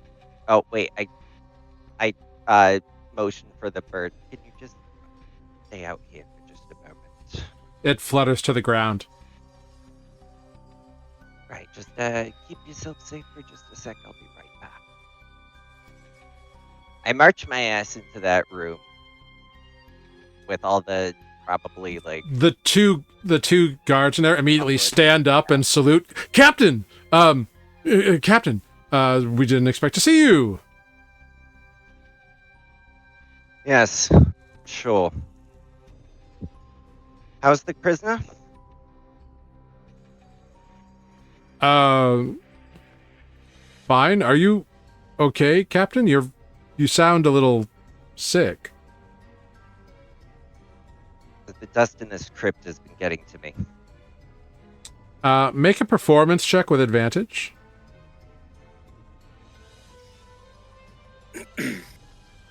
Wait, I forgot to hit the button. Nope. I'm going to. Dust. Right. Hold on.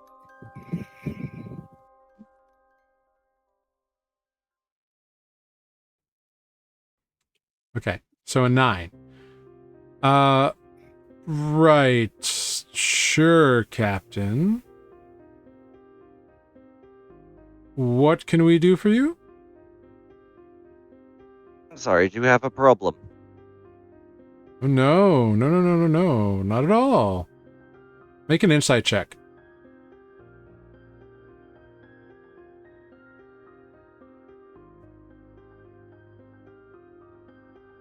Are you fucking kidding? What the hell is going on? Not your day. It's actually convenient that you've shown up, Captain. We have a bit of paperwork that we need you to sign so we can submit it to the Baron. You know, about the prisoner. Over. Yeah, and the one guy kind of goes and like reaches and pulls out a piece of paper and a folio and puts it on a desk. If you just don't mind signing it. Can I just briefly try to read it if the dice let me? Yeah, you go over and take a look at it, and it's just a blank piece of paper. And I need you to roll initiative. Oh, shit. Oh no. I didn't Roll. put my token. 14. I thought I should escort Justin, and then Okay. yeah. I'm gonna bring you over to where you are. We're coming to you, man, with the glitter bomb. Maybe don't use it on these two. Save Kevin for later. No, Kevin's a bomb.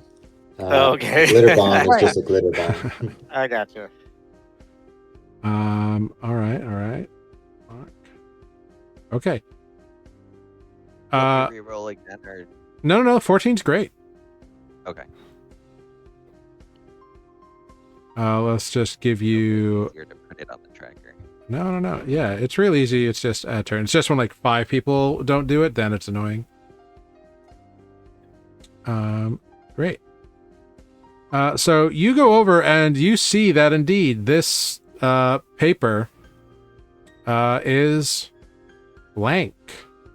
And that's when you sense the movement of the second scout in the room. Moving towards you aggressively. But you catch the movement. You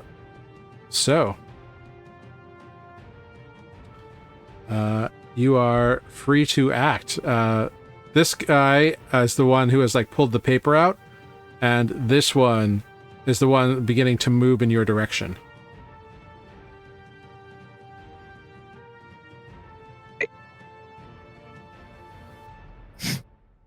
I am going to bonus action trickster step Okay. there. Yep. I stab. Go for it.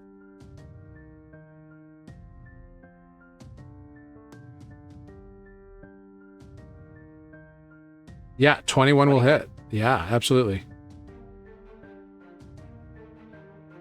Deal damage. There we go. 8 stab with the silver. Yeah. Case. Yeah, he is bloodied. He's like, oh!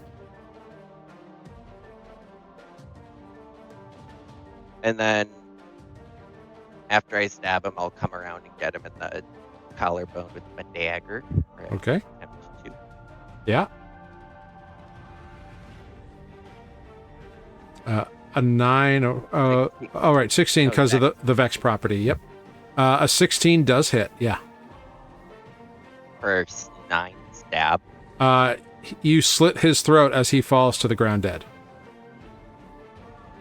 You stabbed him through the back, through the chest, and then the dagger, and he crumples to the ground, leaving this guy over here. That's how you keep the subordinates in line. Yep. And then I will... Well, the illusion fades because he cast another spell. No, I didn't. Ooh. Oh, no, you didn't. No, you didn't. You used the ability. You're right. Yep. And it wasn't a concentration spell anyway, so yes, you still look like This is Captain. where you double down on the fact that you're the captain. Yeah. I am almost the find captain. nothing in front of you, you little bitch. Who's next? I'm just going to hold my short sword out. You do have movement and your second attack, technically. I know. Okay. So you hold out your I'm sword. going to hold, and I'm just going to say, are you going to try anything next? Or are you going to be smart and unlock the cell? Make an intimidation check. At advantage. Because you just murked his partner. Yeah, well, that's... Of course, still now more I than 17. don't really get damage. Yeah. Probably. Like, 18's very, very good. Okay, so you say that. Do you do anything else, or are you going to pass your turn? no, that's it. He looks at you, looks at the cell. He's going to make a saving throw is what he's going to do. We're going to call it a charisma saving throw, because it was an intimidation check. Makes sense. You see his knees begin to shake. Whether it's the combination of what just happened and the fact that you do look like the captain, it seems like maybe this action isn't out of the realm of possibility for her. He moves towards you, 5 feet towards you, keeps his eyes on you, bends down, and removes the keys from the dead guard on the ground, and steps over and uses his object interaction to unlock the gate,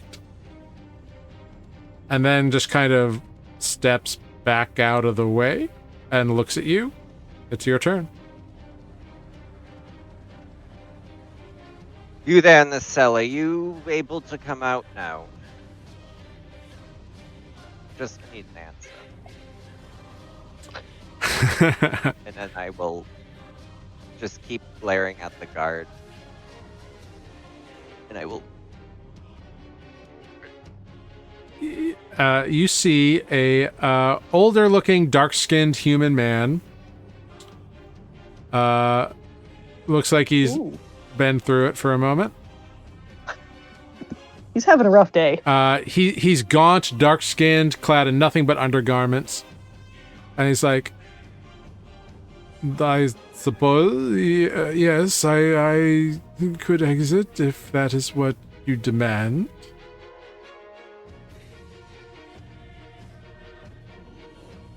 Is it still my turn? Or... Yeah, I'll give you that for free.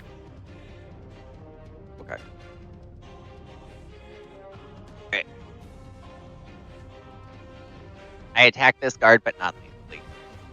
Okay, make an attack roll.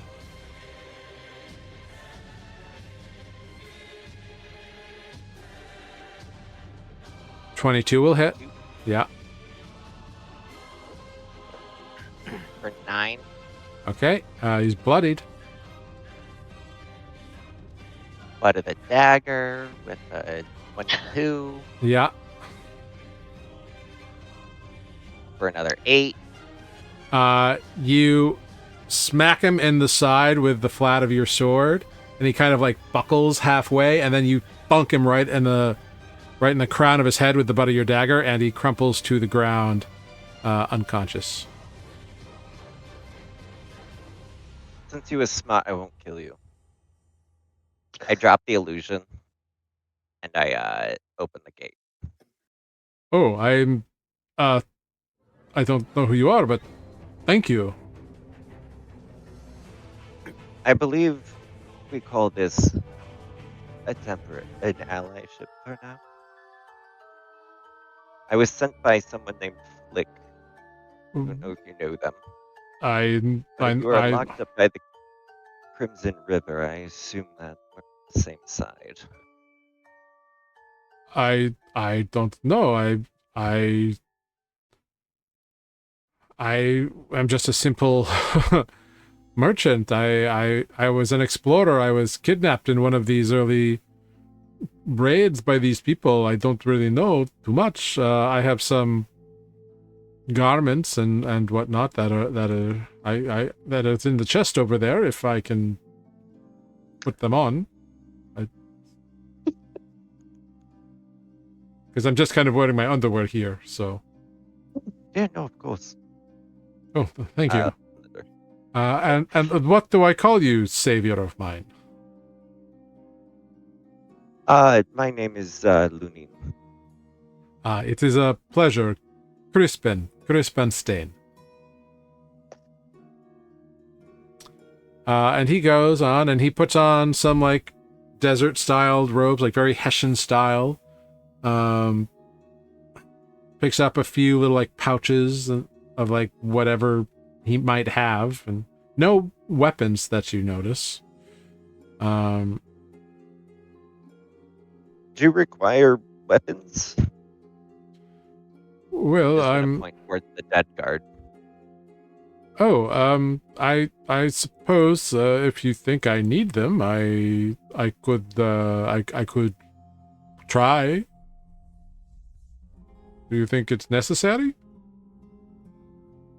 If we're going towards the Crimson River, I assume you want something on you, unless you have other talents. These are the people who have been holding me hostage? Yes. Well, in that case, and you see he picks up one of the short swords from the unconscious guard. I suppose I can give it a shot. Is it just us? Are we alone in this endeavor? No, we have compatriots. Oh, this is good. We can head towards them now. Ah, very good. Very good. So be it. What is your background? Well, I'm just a simple explorer. I'm not even really a very good one necessarily. I just go on expeditions and document things. Right. All right, come with me. Oh, all right. Oh, you're just walking in the dark. And he goes in, and he picks up the candle and is like, okay, and follows after you. As we're walking, I'll just kind of start explaining the current situation to him. Okay. Very good. All right. Continue to give the bird seeds. Yeah, you do so, and you head back towards your meeting point. Now, we're going to flip over to Andra, Corvus, and Flick. I need everybody to go ahead in this group and make a stealth check, please. Oh no. Flick turns invisible. And pretty much says, "Follow me."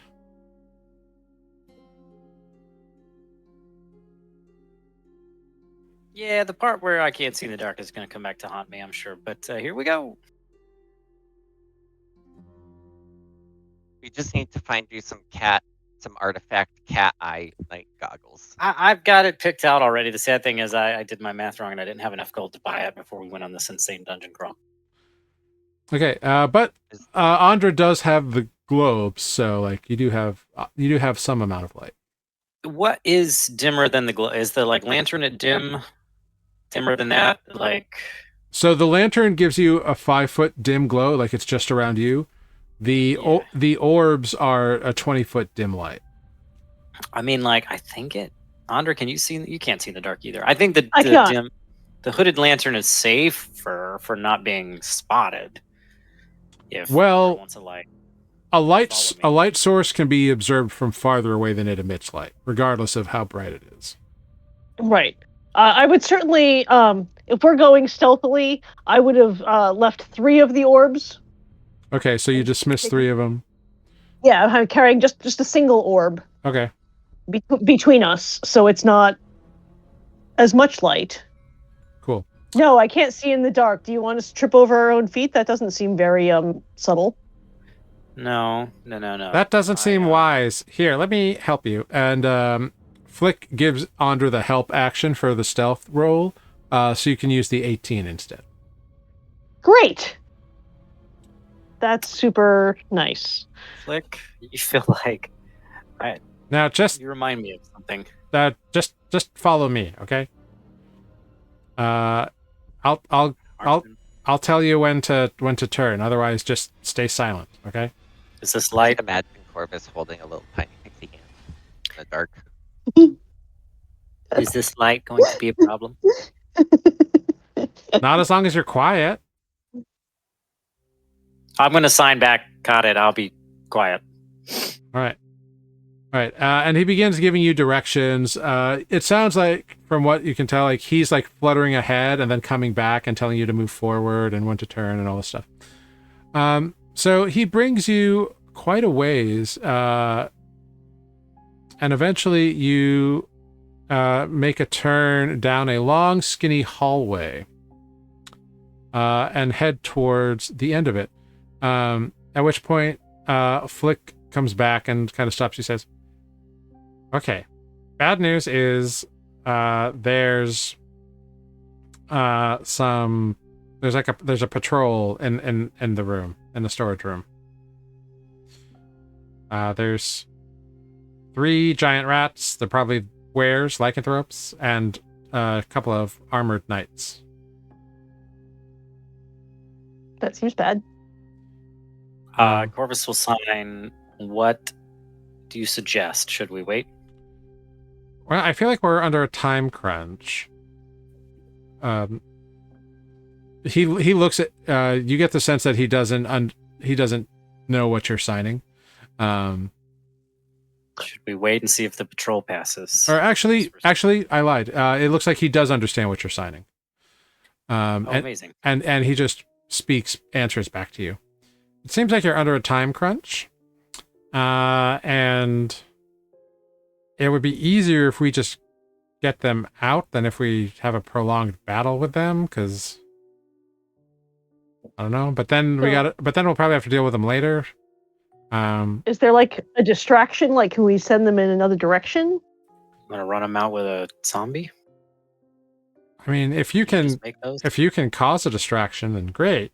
You said that you have magic, right? Can you like do anything? Like, what do you do? I do lots of things, but like I could like, make a noise over there that they might Well, they are on patrol, so that's not investigate. Yeah. If you try to like lure them out of the room, that's not the worst idea. Yeah, that's what I'm saying. If I could, is there like, so we're in a narrow hallway. Is there like another exit to this room? No, it's just this entrance and then the one that goes to where Stargle is. Okay, so can we back up to like an intersection or something so that when they rush out of the room, they don't trip over us? Yeah, you can. It's going to be like a good 30 feet back, so like the noise will have to be louder, which may attract more attention. That's not especially good. I mean, because if we want them to leave the room, we don't want them to leave the room and hit us. That would be counterproductive. Right. But what if, like, I made like a sound of like footsteps, and we, like, if we walk away from the room, and I make the sound of footsteps behind us, and then like as soon as we can find a way to turn off. Sure. We can try it.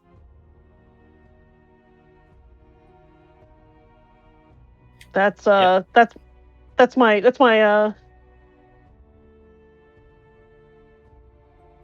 want That's to my dim that suggestion. light Yeah. after you do Yeah. it? Yeah. So yeah, and you can bring it back after the coast is clear. Yeah, totally. Do you want to, and you, Corvus, do you want to sneak up more? Do you want to sneak in with me? Let's do it. Okay. Maybe we can sneak around behind them once they pass. Yeah. If No- there's room, You should probably douse that lantern, though. for sure. Yeah. I'm gonna need to like follow this wall though, because I can't see. In the Yeah. dark, so. Here. Hold on. And you feel him flutter down and like grab your cloak and kind of pull in a direction. Says, "Okay, follow me." Cool. So you two sneak ahead. Andra, what are you casting? I'm going to cast Unseen Servant, and who can make noise, I believe. Says it can perform any task. Invisible, mindless, shapeless force that performs simple tasks. So I'm just gonna have it walk, have it go like stomp its feet and walk away from us. Okay, great, cool. So are you going to backtrack out of the hallway, or are you going to sneak forward with your compatriots? Is the hallway wide enough for that? You said it was a narrow hallway. Yeah, I'm it's concerned about. It's 5 feet wide, but you don't know how big the room is. Gotcha. Okay. So I'm going to follow the hallway in the direction that we're going. I'm little, so I'm going to try to like as I hear them go by, I'm going to try to make myself small. Are you dousing your light? I'm doused the light. I'm Okay, great. giving the unseen servant a spore burst grenade Okay. and sending it to walk not quietly away from the room. Great. Go ahead. Just make an Arcana check for me.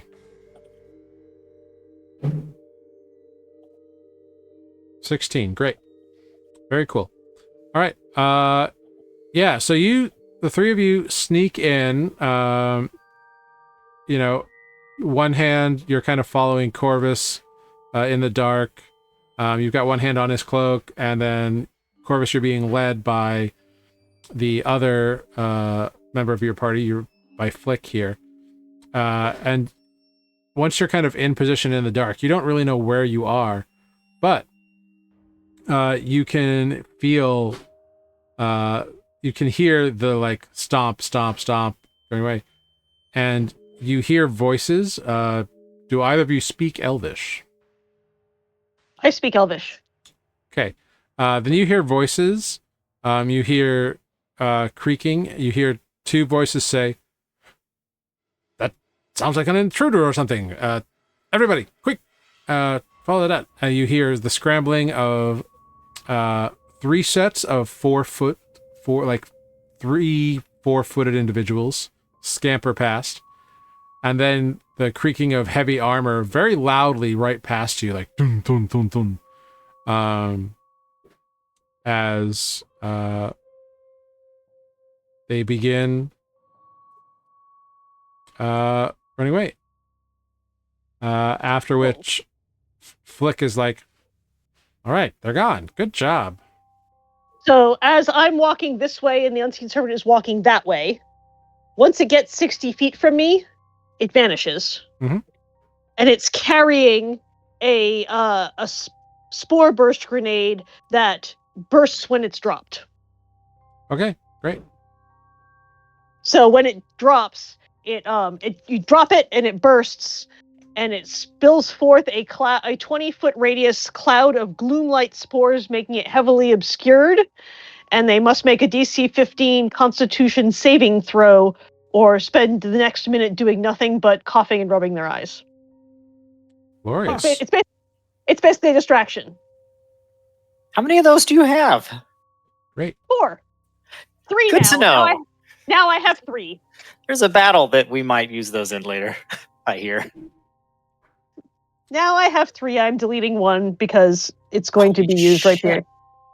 It's a I don't know DC. where It's a DC 12. You said 15. 15. Okay, great. Wonderful. Con saving throw. I just remembered that something gave. Okay, great. So, you hear trumple, you hear a smash, and then you hear fits of coughing, and another voice being like, "What's going on? Who dropped their grenade?" And you just hear arguments and coughing and sputtering. It's a distraction. Corvus does. In the dark, so I can't see it. But Yeah. So I'm going to move you two to where you are now. Flick says, "Okay, you're good with your lantern and your little orb thing now. They're gone." So you have moved into this room that you see here.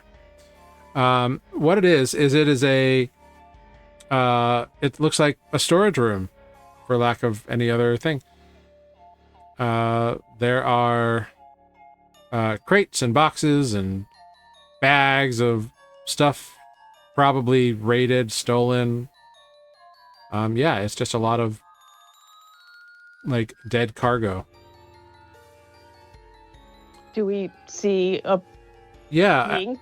on the southern side of the room, you see 2 pylons on either side of a door that are carved with runes. Go ahead, make an Arcana check as you check it out, Andra. 15.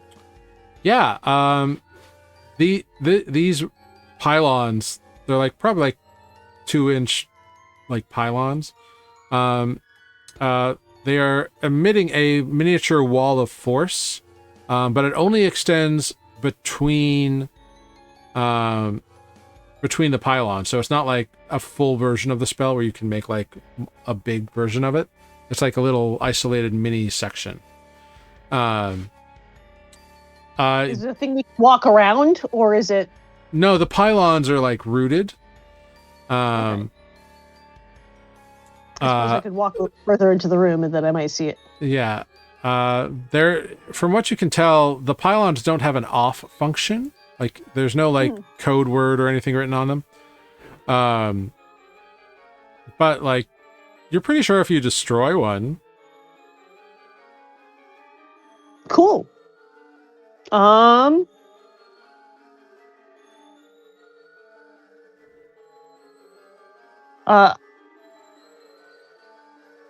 gonna look at Flick and say, do we think we still need to be quiet? We shouldn't be too loud. They're just down the hallway and sound, echoes. Sure. All right, I'm gonna should we try to like the pylons, like if I push on them, like do they shake? Are they like how solid are they as a structure? Are they immovable? They're not necessarily immovable, but they do seem pretty firmly planted. They're like in the ground. If you need a non-magical means of dealing with this, I might have a tool. I definitely have a crowbar, but I don't know if that's better than magic. I have rope. I'm not so sure that a crowbar is useful, and the rope is definitely not useful if we can't like put our hands through the field or anything, right? Like it's a wall. Yeah, it's a wall of force. Like you try to like put your hand through it and it's like Yeah. So like we can't. The rope is not going to be useful. We can't attach it to anything. I was just gonna I don't know, maybe throw some missiles at it or something. I'm open to suggestions.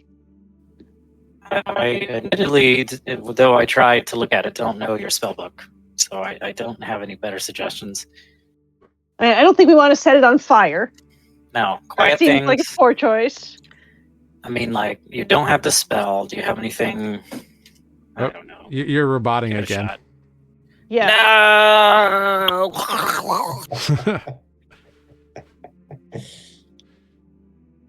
Can I see? Can we see through the force field? Yeah. Can I Misty step to the other side of it? You can try.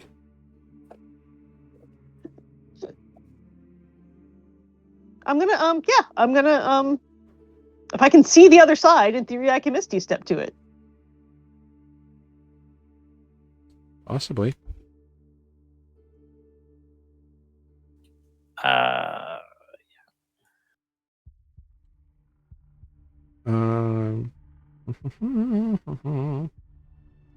You attempt to misty step through it, and the mist that your body becomes.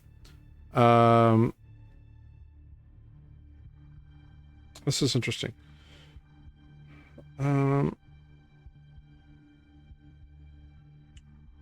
Does Misty Step say anything? No, it doesn't. Oh. You just teleport. Yeah.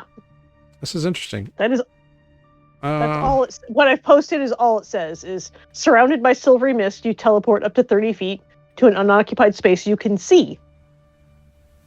Yeah, it doesn't require. Yeah, it's not a physical thing. So yeah, you teleport to the other side of the barrier. Cool.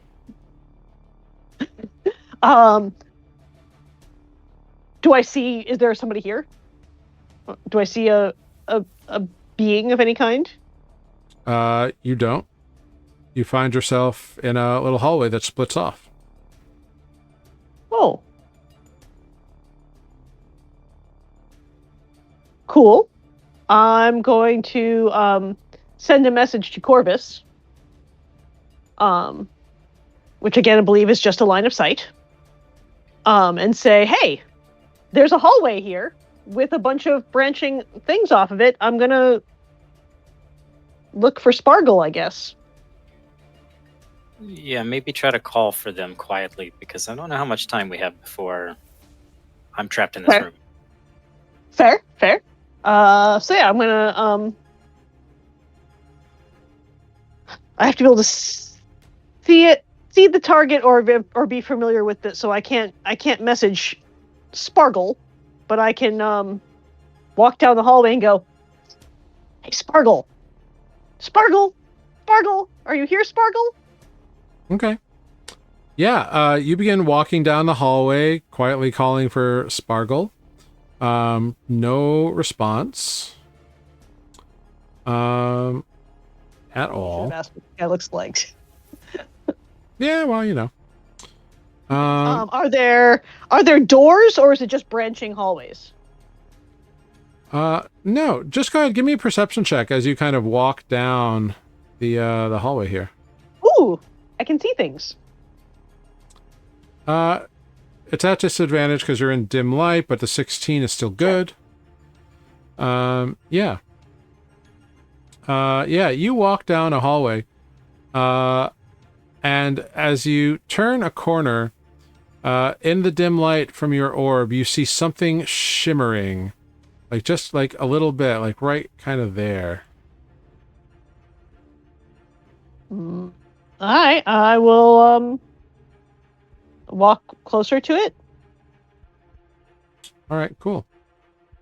Yeah, you walk closer to it, kind of like trying to figure out what it is. Yeah. Yeah.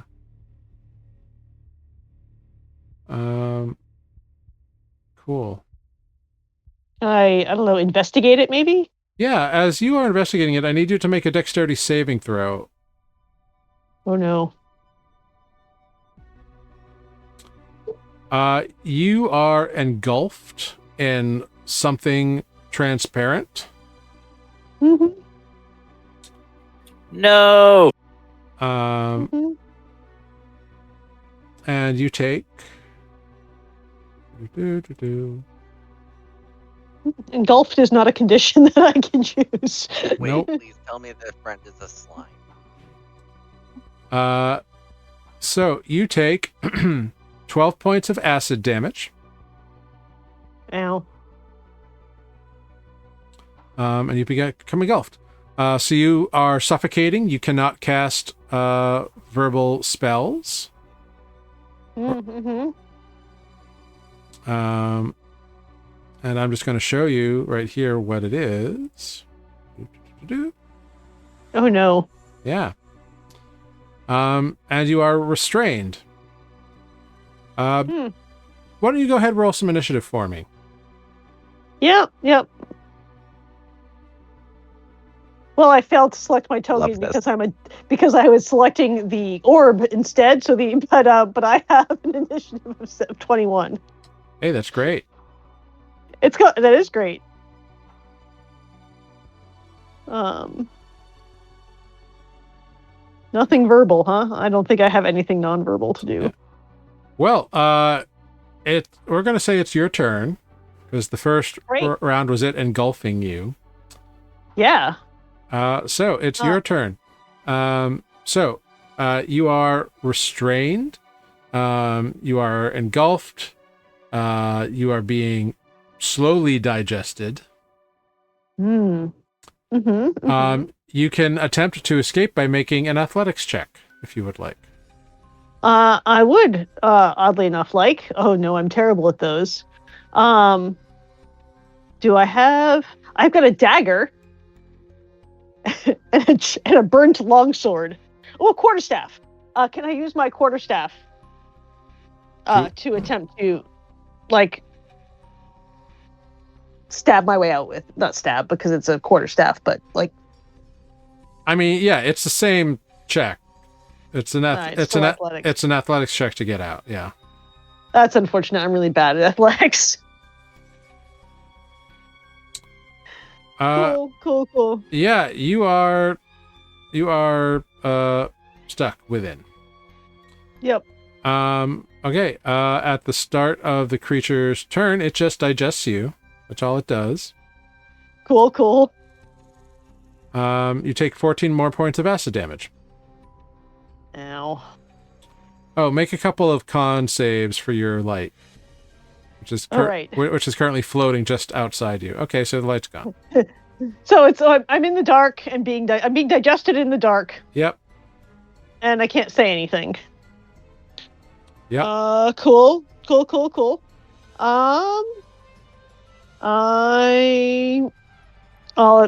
And I'm really bad at athletics, unfortunately. I don't think I have anything else that would be helpful. Like nope, because it has to be dropped. And if I've been engulfed, I can't throw anything. Cool, I guess I'm gonna try again. You guys, this is gonna go real bad for me. Yeah, a 6, unfortunately, is not enough. Yep. Yep. I'm real bad at athletics. Okay. At the start of its turn, you take another 12 points of acid damage. Yep. This is unfortunate. Corvus. You have not seen Andra for a few moments. You haven't heard from her. She just kind of... You saw her disappear and you heard her calling softly for Stargle. And then you didn't hear anything. Gulp. Yeah, it's weird that they wouldn't even message to check in. It is. I feel like Andra's pretty good about that. Make an investigation check. Okay. Because I'm assuming you're looking at this, these pylons or whatever. Yeah. I'm like, we left it at, hey, maybe we could destroy one of these, and then we zipped in there. Yeah. So you're like investigating, and like, you have a crowbar, and these things are magic, but they're slammed into the ground. Like, crowbarring might work to at least knock one over, and who knows what that would do. Hey, Flick, I think something's wrong, and I might be making some noise. You should start thinking about your exit strategy. Oh, I'm staying invisible. I don't got nothing to worry about. That's a good strategy. I haven't really thought of mine yet, but maybe I'll think about that later. Fuck. Okay. Here goes nothing. Let me try to jam. Ah! Oh God, What happened? Yeah, man. Y- Your mic again. your mic, that bad? your mic went crazy again. Yeah, high pitched, robotic, crackly. Let me try to disconnect and reconnect. So you're gonna try to jam the crowbar in and like get this thing busted out. Oh, okay. Just trying something. Is it better? Yeah. Currently. It's random when it happens. Like I don't know what the dealio is. But yeah. So go ahead, make an athletics check with advantage, or a strength check with advantage. Either or, your choice. They're the same. Okay. Okay. With an 11, you get into this the ground and kind of like dig out a little hole, and it looks like it's wobbling a little bit. You want to give it another try? Yeah, how much noise am I making? Not much. You're just digging into the sand in the ground. Okay, let's try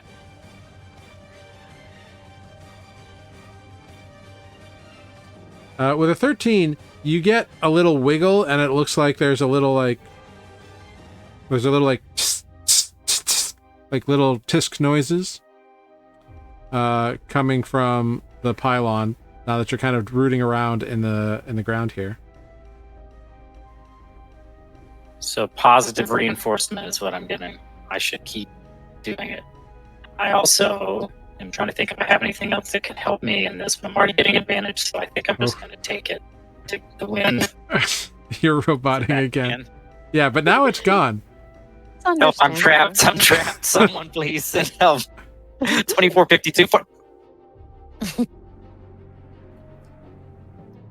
Ooh, on a natural 20, you're like, okay, this is it. You jab the long end of the crowbar in to the ground and kind of leverage your whole body on it and like jump on the crowbar, and it poof pops up the one pylon, which sparks and lights brilliantly and falls over on one side.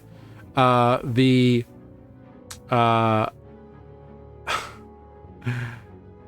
wall of force pretty much just kind of like shifts and moves. And you can see the shimmering is now like over here, like it's kind of like fallen over on this side, so it's blocking this direction.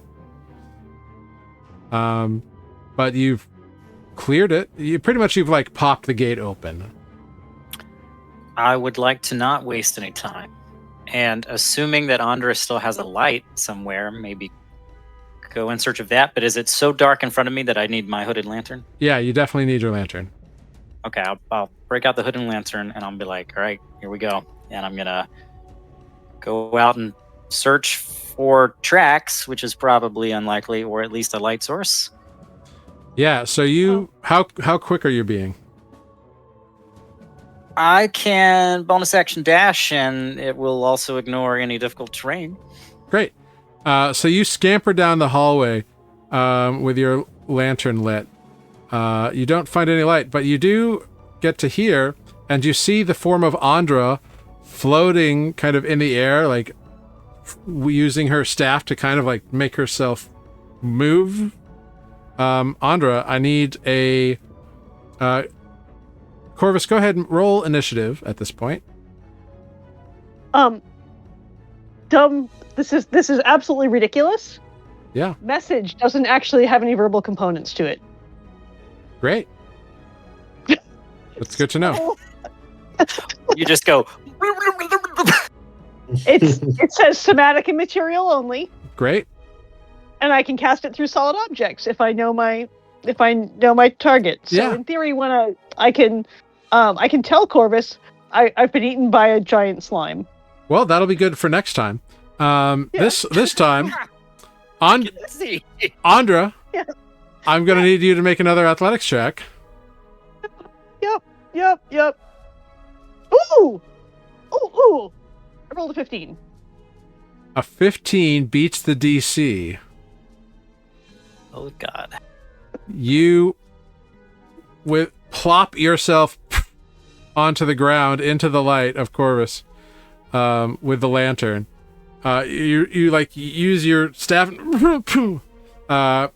Corvus, you see Andra is covered with like acid, and there's kind of like slowly like she's got burns all over her body.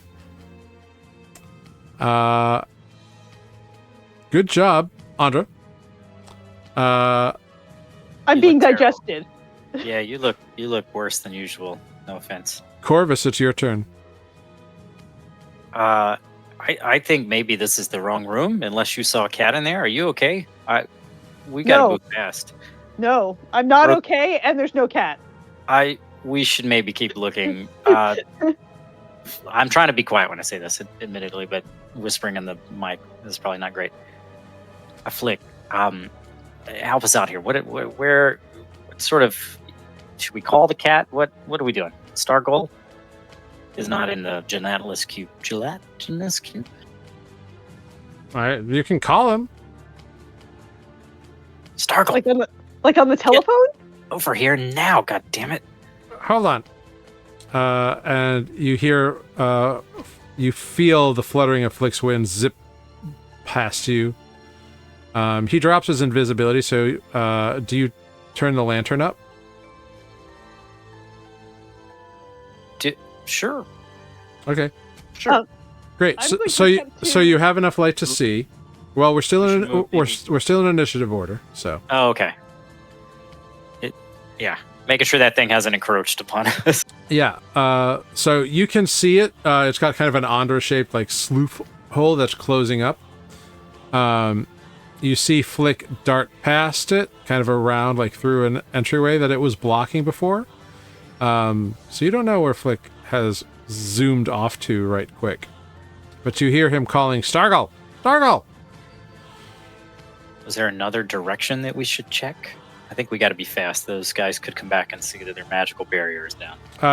Now that you've increased your lantern, you can see that there's a doorway on the opposite side of the cube. Do I need to like kill this thing, or we just walk around it? Well, now it's the cube's turn, Okay. unless you want to move. It would probably, I don't know, probably behoove me to step back. Unless Andra wants to get out from around me, we could maybe swap initiative. Too late for that. Initiative's already engaged. Copy. Could I move around it to here without an opportunity attack? Unlikely. Why? Boop, boop, boop, boop, boop, boop, boop. Yeah, let me dash past it. That would still be an opportunity attack. Bonus action, disengage. It's a zip around it, question mark. And then maybe I can, I don't know. We're going to get trapped in here, aren't we? If it eats me again, I'm dead. What direction are you moving? The Flick went this way, yeah? Flick went this way. Okay, why don't I disengage myself and try to slip around this guy and be like, I'm going to go see if the cat's this way. You keep yourself safe. If that thing's too fast, call me and I'll come back. Okay. So disengage is your bonus action.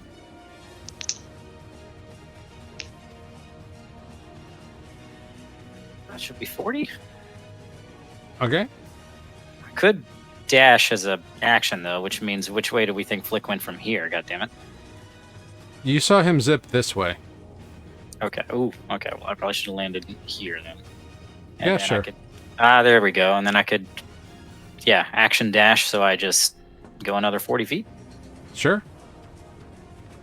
Or at least catch up to Flick? Question mark.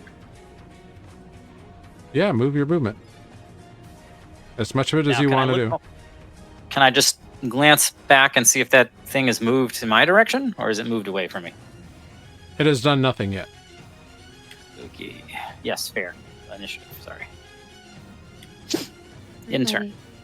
Okay, you end your turn there. Great. The cube moves towards Andra. Blanc. Yep. Flee. Yep. I need a dexterity saving throw from Andra, please. Yep. Give it a shout. I'll come back. Oh, bummer.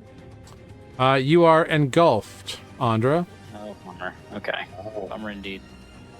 And you take 11 points of acid damage. And I'm unconscious. Okay. Okay.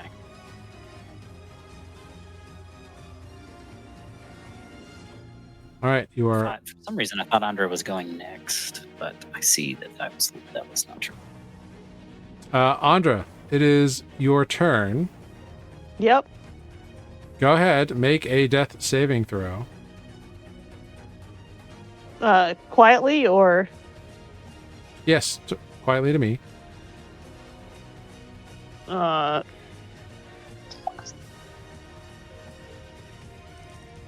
Now, I also will remind you all, because I'm nice, that you did spend the last long rest in that room with the heroes, like all the statues.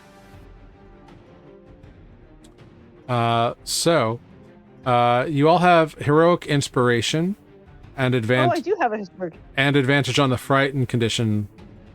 So if you haven't used well, actually, the frightened condition thing would have gone away by now, but you do have a use of heroic inspiration. I do. I can re-roll any die. So you could re-roll this saving throw if you wanted to. Sure. That might help.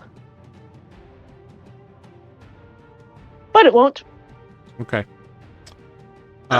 What flashes before your eyes, Andra? A lot of green slime, I think. Okay. Corvus, we're over to you. Corvus's spider senses may be tingling, and he's feeling a bit guilty. That thing didn't move after me, and I guess I probably noticed it move out of the doorway because I could have saw its butt a second ago. So I'm gonna say, Flick, I gotta go back. I can't leave Andra there. That was foolish.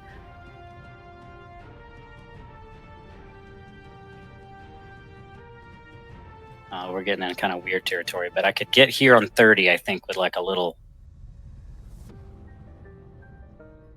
Yeah, go ahead. Yeah, cool. Yeah, just as I suspected. Yep, you see Andra once again having been engulfed by this thing, and she looks unconscious. I'm so stupid. I'm gonna attack this thing. Okay. Probably should do it with a crossbow, but here we go.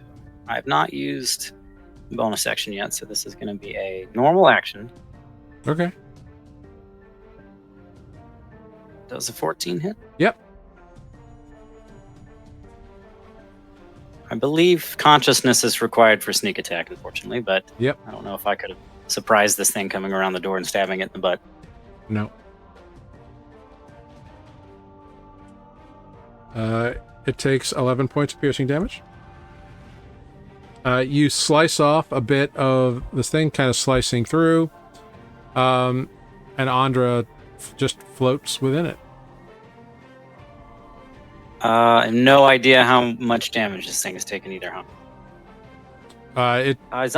It's hard to tell. It's a big cube of slime.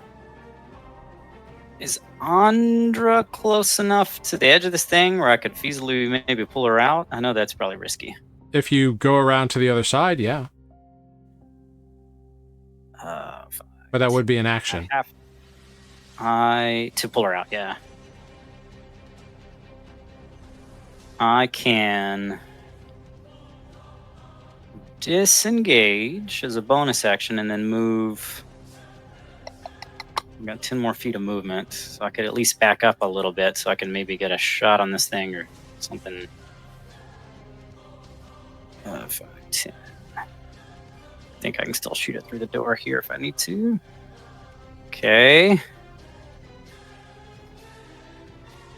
Don't have any way to heal them. Maybe I can run around on the next turn and try to pull them out if they're still unconscious. Anything else you want to do? I don't know. I don't think so. I don't know. Okay. I'm out of Whales from Grave. I've used all those, unless it comes back on a short rest, which I don't think it does. Okay.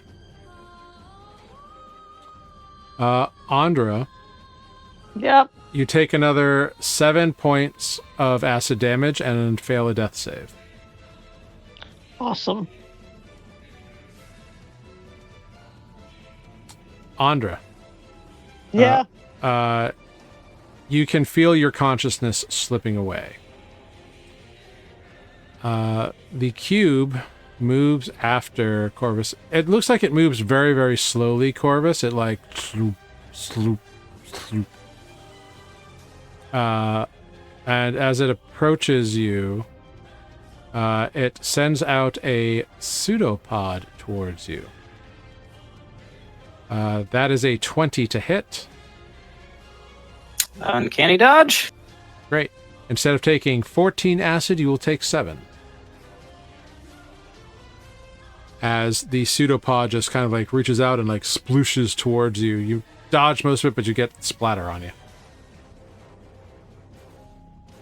And that is its turn. Fuck. Andra, Yeah. I need you to roll me a d20.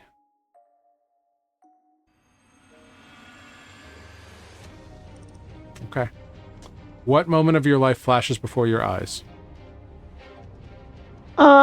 As I'm sitting here in this dying in the slime, I think I'm thinking about being on the boat with the weird fruit. Okay. Corvus, we're over to you. It looks like Andra's not moving. Andra's not responding. And you can see her floating on the other side of this cube. Yeah. I fucked up. I didn't take into account this doorway. There's no way to get through this thing now, is there? It is blocking the entire doorway. If I come to this side, I couldn't reach Andra either? Question mark. They're on that edge specifically. You could. Okay, let me try that. 5, Yeah. 10, 15. Yeah, you zip around. I don't know. This is going to take like heroic action or something, which I guess I have, but I find some way to get them out of there. I have a rope. I have my hands. Yeah, it's if you want to try to reach in and pull, it's just going to be a strength check. And you'll probably take some acid damage. Sure. I'm more worried about getting sucked in myself, but I got to try to get them out. Strength check? Yep. Saving throw, strength check, whatever. They're all the same, I guess. Athletics or strength check? Oh, hey! That's better than I expected. An 18, you push through, reaching. It burns. You take 13 points of acid damage as you wrap your hands around Andra's thin little halfling arms and feel it grab and pull. Slop. You successfully pull Andra's unconscious form out of the cube as you pull back right there. She looks in bad shape. You've got movement left, and she's in your hand. She doesn't weigh much.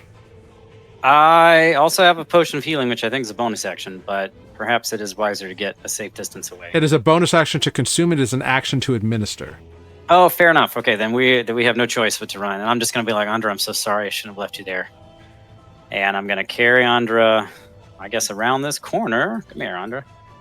Yep. And I'm going to be... How many feet was that? This is bonus action time? If you have a bonus action you want to use. I believe if I bonus action dash, I've got tons of movement. I would like to get as far away as whatever 80 minus 15 is. Cool. I will say you didn't actually disengage from the creature. Do you want to have done? Do you want to have done that, or do you want to risk an attack? No, I should disengage. I thought I was getting a freebie when I got pushed a 5-foot block away, but yeah, we'll disengage. Okay. So bonus action disengage. Action to pull her out, and then movement away. Which is 25 feet, which is not much. That's okay. Next up. This is 25, I think, here. Okay, great. So you get pulled around there.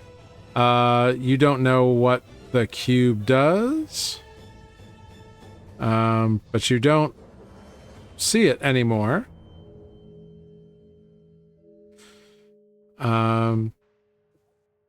Flick. What a long 2 hours this has been today. Flick has been like flying around. Like these hallways are like 15 feet tall.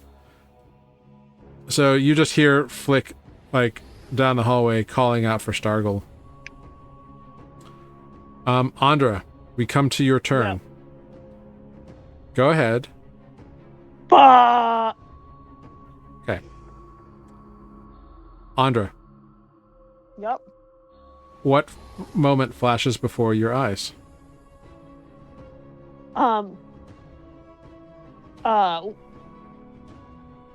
Leaving the town where my brother's ship was. Okay. Where we last saw my brother. Hmm? And left. Okay. Walking away from that boat. You hear in this moment, you find yourself on a precipice in your mind. Again? Really, this is most inconvenient. You are not a very good student. Do you want to try again? Yes. Okay. Andra. You stabilize at 0 hit points. Great. Corvus,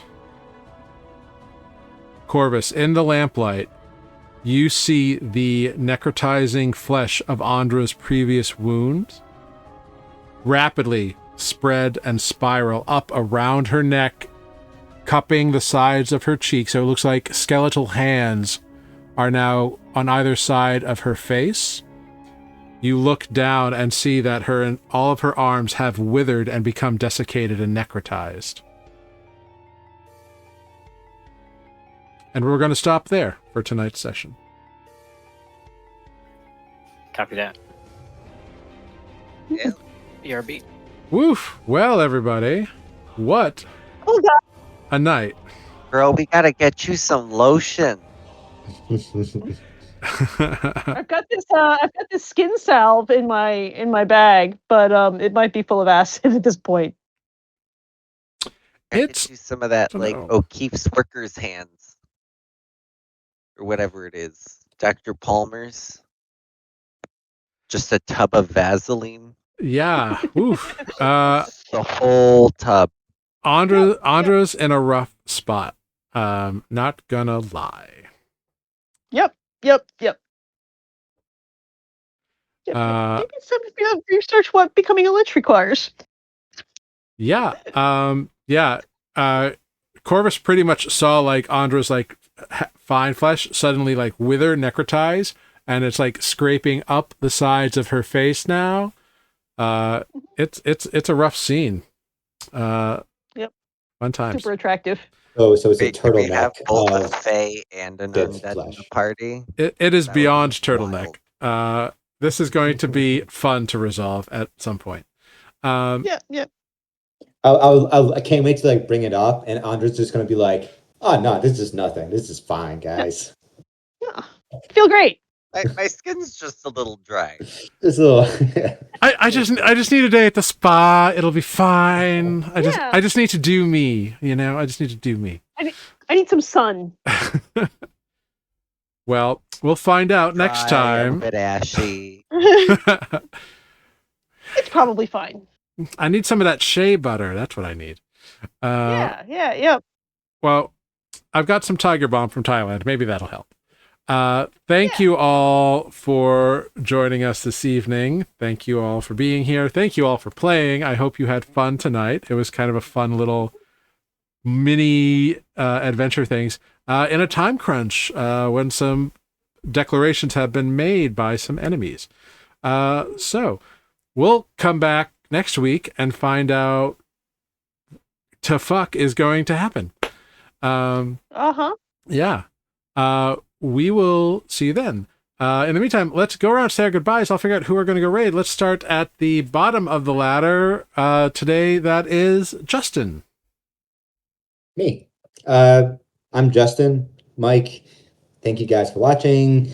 Do come back next week to see if I use the glitter bomb, because I am most excited having that in my inventory.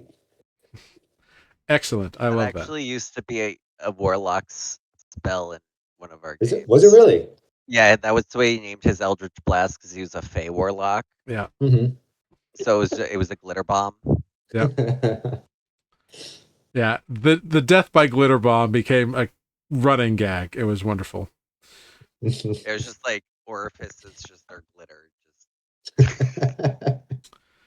All right. Wonderful. Next up, we've got Ozo. Thanks. Come again. Wonderful. Then we've got Lunine. Thanks for watching. I played. This is fucking great. Oh, I have a joke. Yeah. An undead, a Fey, and a were-rat walk into a bar at a party. Two Fae. It's gonna be a joke once we find out what the fuck happens. Yeah. We'll find out sometime. That seems like what's gonna be what's happening. This dungeon is a lot of fun for me. Next up, we've got Corvus. Yes, Corvus, played by Matt tonight, and again next week, I suppose. And I'm very sorry, Zara. I did not save you. No, you left me to be digested. I came back too late. I also thought you had a chance to escape, but I forgot to look at the order initiative and see that the cube was next. Yep. I saw the one. The cube did have a 1 for its initiative, so like, you know. Yep. And Yeah. I rolled a natural 20. So I know. That's why I was like, they got this. I didn't look at the order. Yeah. Well, thank you so much. Then we've got Andra, sort of. Hey. My name is Sarah. I have been Andra. I may still be the Husk of Andra. Thanks for watching us. And we'll see what happens. Gotta love the guy in my book, at least. The guy in my book is my new favorite. Because he keeps bringing me back to life.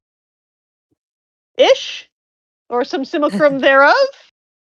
Honestly, I'm gonna need you to die again for science. It seems like that might be an option.